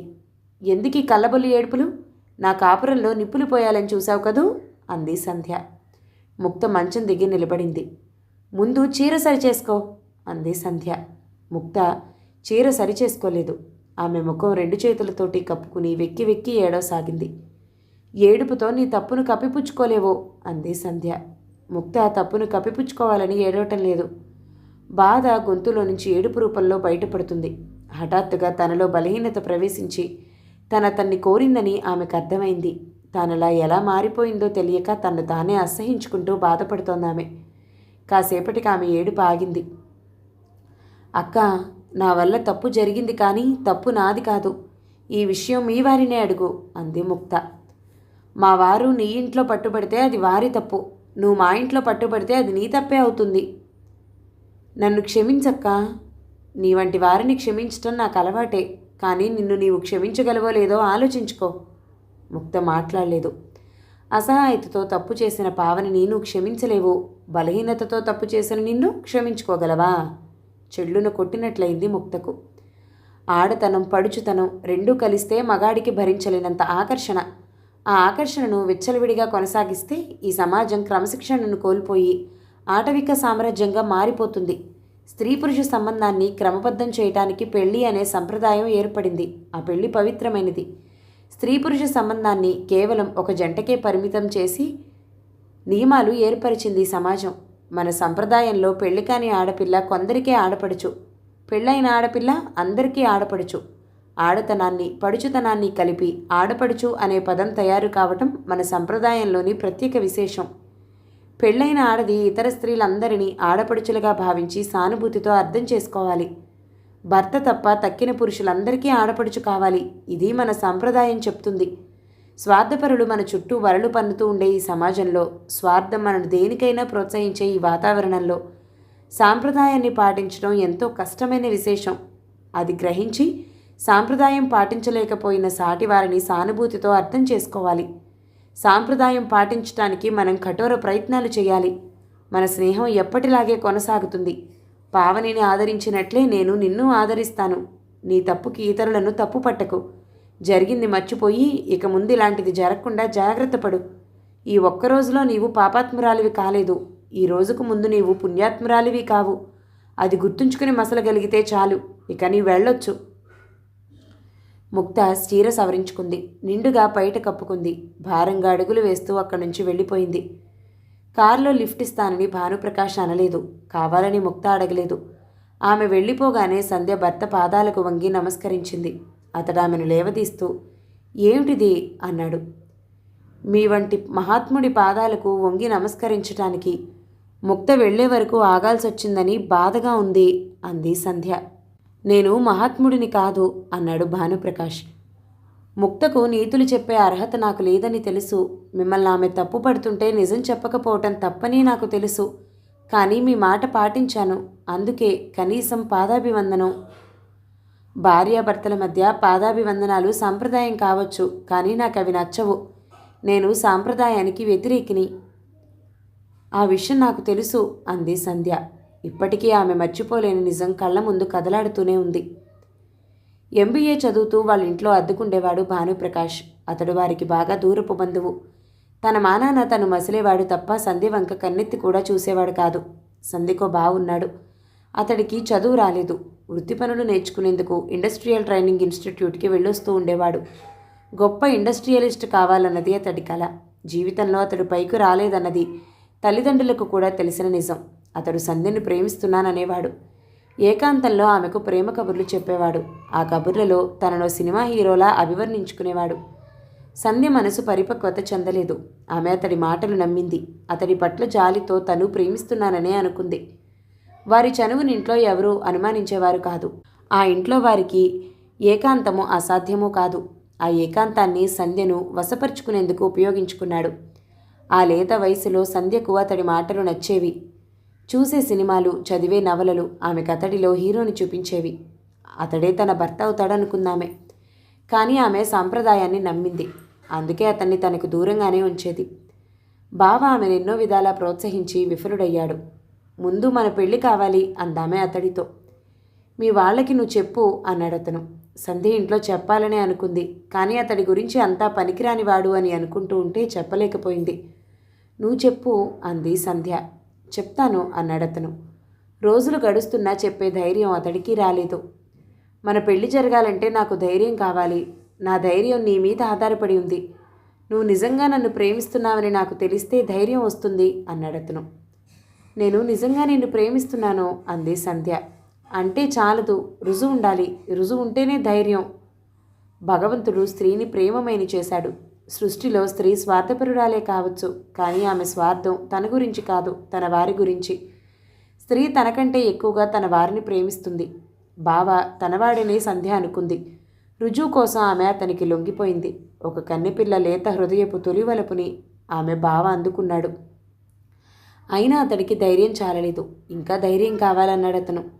మొదటిసారి ఉన్న ప్రతిఘటన భావం కూడా లేదు సంధ్యలో రెండోసారి. అయితే ఈసారి దొంగలు పట్టుబడిపోయారు. ఎన్నాళ్ళ నుంచి జరుగుతోంది ఇది అంటూ తల్లి తండ్రి సంధ్య బావను నిలదీశారు. సంధ్య హడలిపోయింది. సంధ్య బావ ఇంట్లోంచి పారిపోయాడు. ఇంట్లో సంధ్య పెళ్లి గురించి హడావిడి ప్రారంభమైంది. సాంప్రదాయాన్ని నమ్మిన సంధ్యకు తన పెళ్లి బావతో జరగాలని ఉంది. కానీ ఆ త్రాష్టుడితో దీని పెళ్లి చేయను అన్నాడు తండ్రి. సంధ్య మనసు వికలమైపోయింది. ఒకరోజు ఆమె ఆత్మహత్య చేసుకోబోయింది, దొడ్లో బావిలో దూకి. ఆ దృశ్యం భానుప్రకాష్ కంటపడింది. అతడు ఆమెను రక్షించాడు. ఆ విషయం ఎవరికీ తెలీదు. భానుప్రకాష్కు చూచాయిగా ఇంట్లో జరిగింది తెలుసు. అతడు సంధ్యను నిలదీసి అడిగి నిజం తెలుసుకున్నాడు. సంధ్య తను బ్రతకనని ఏడ్చింది. అతడు ఆమెను మందలించి, నువ్వు అతన్ని ప్రేమిస్తున్నావా అని అడిగాడు. నన్ను అతడు ప్రేమిస్తున్నాడు అని చెప్పింది సంధ్య. పారిపోయిన ఆమె భావను భానుప్రకాష్ కలుసుకుని సంధ్యను పెళ్లి చేసుకోమని చెప్పాడు. దాని శీలం మంచిది కాదు అన్నాడు సంధ్య బావ. ఆమెను పెద్దలకు తెలియకుండా పెళ్లి చేసుకోవటం ఇష్టం లేక. భానుప్రకాష్ సంధ్యకి విషయం చెప్పి, అతడు నిన్ను ప్రేమించటం లేదు, జరిగింది మర్చిపో అన్నాడు. జరిగింది మర్చిపోలేను. వేరే వ్యక్తిని వివాహం ఆడి అతడి జీవితాన్ని నరకం చేయలేను అంది సంధ్య. మన సాంప్రదాయం ఆడదాన్ని అన్నిటికీ దోషిని చేస్తుంది. జరిగిన దానికి దోషం నీతో పాటు నీ బావకు సమంగా అంటుతుంది. నేను ఈ సాంప్రదాయానికి వ్యతిరేకిని. ఒక చిన్న పొరపాటు వల్ల కోల్పోయే పవిత్రత అనిపించుకోదు. నేను నిన్ను పెళ్లి చేసుకుంటాను, జాలితో కాదు, ప్రేమతో. అందువల్ల లాభం ఏమిటంటే నీ కథ పూర్తిగా నాకు తెలుసు కాబట్టి మున్ముందు నీ బావ కూడా నిన్ను బ్లాక్మెయిల్ చేయలేడు. సంధ్య ఈ పెళ్లికి అన్యమనస్కంగానే ఒప్పుకుంది. ఆమె తల్లిదండ్రులు మహదానందంతో అంగీకరించారు. పెళ్ళైనా సంధ్య మామూలు మనిషి కాలేకపోయింది. నా ప్రవర్తనలో ఏదో లోపముంది, నేను కులటను, బావ నన్ను ప్రోత్సహించినా అందుకు నా సహకారము ఉంది అనేదామె తరచుగా. పరిస్థితులు తోడైతే పతివ్రతలు కూడా తప్పు చేస్తారు అనేవాడు భానుప్రకాష్ ఆమెతో. సంధ్య నమ్మాలనే అనుకుంది. మన చుట్టూ సమాజం, అందులో ముఖ్యంగా ఆడవాళ్లు ఆమెకు తప్పు చేసిందన్న భావాన్ని కలిగిస్తూ ఉండేవారు. పావని వంటి స్త్రీలని అందరూ, ముఖ్యంగా స్త్రీలు నిరసిస్తూ ఉంటే ఆ నిరసన ఆమె తనకే అన్నట్టు ఫీల్ అయ్యేది. మీరు పవిత్రురాలైన మరో యువతిని పెళ్లాడండి, నేను అనుమతినిస్తాను. మీ సంతానానికి తల్లినయ్యే అర్హత నాకు లేదు అందామె భర్తతో. పురుష స్పర్శ నెరగని నీకు లేత వయసులో ఒక స్వార్థపరుడి ప్రోత్సాహంతో అతడికి దగ్గరై తప్పు చేశాననుకుంటున్నావు. అదే తప్పు. కేవలం డబ్బు కోసం, పదవి కోసం వివాహితురాలైన ఆడది తన ఇష్టం మీదనే చేయగలదని నేను రుజువు చేస్తాను. అప్పుడైనా నువ్వు నీ గిల్టీ కాన్షియస్ వదిలిపెట్టాలి అన్నాడు భానుప్రకాష్. ఆ ఎన్నికను కూడా అతడు భార్యకే వదిలిపెట్టాడు. ఆమె ముక్తనెన్నుకుంది. ముక్త చేత భర్త తప్పు చేయించగలిగితే తన తప్పు సాధారణమైనదే అనిపించుకుంటుందని ఆమె ఒప్పుకుంది.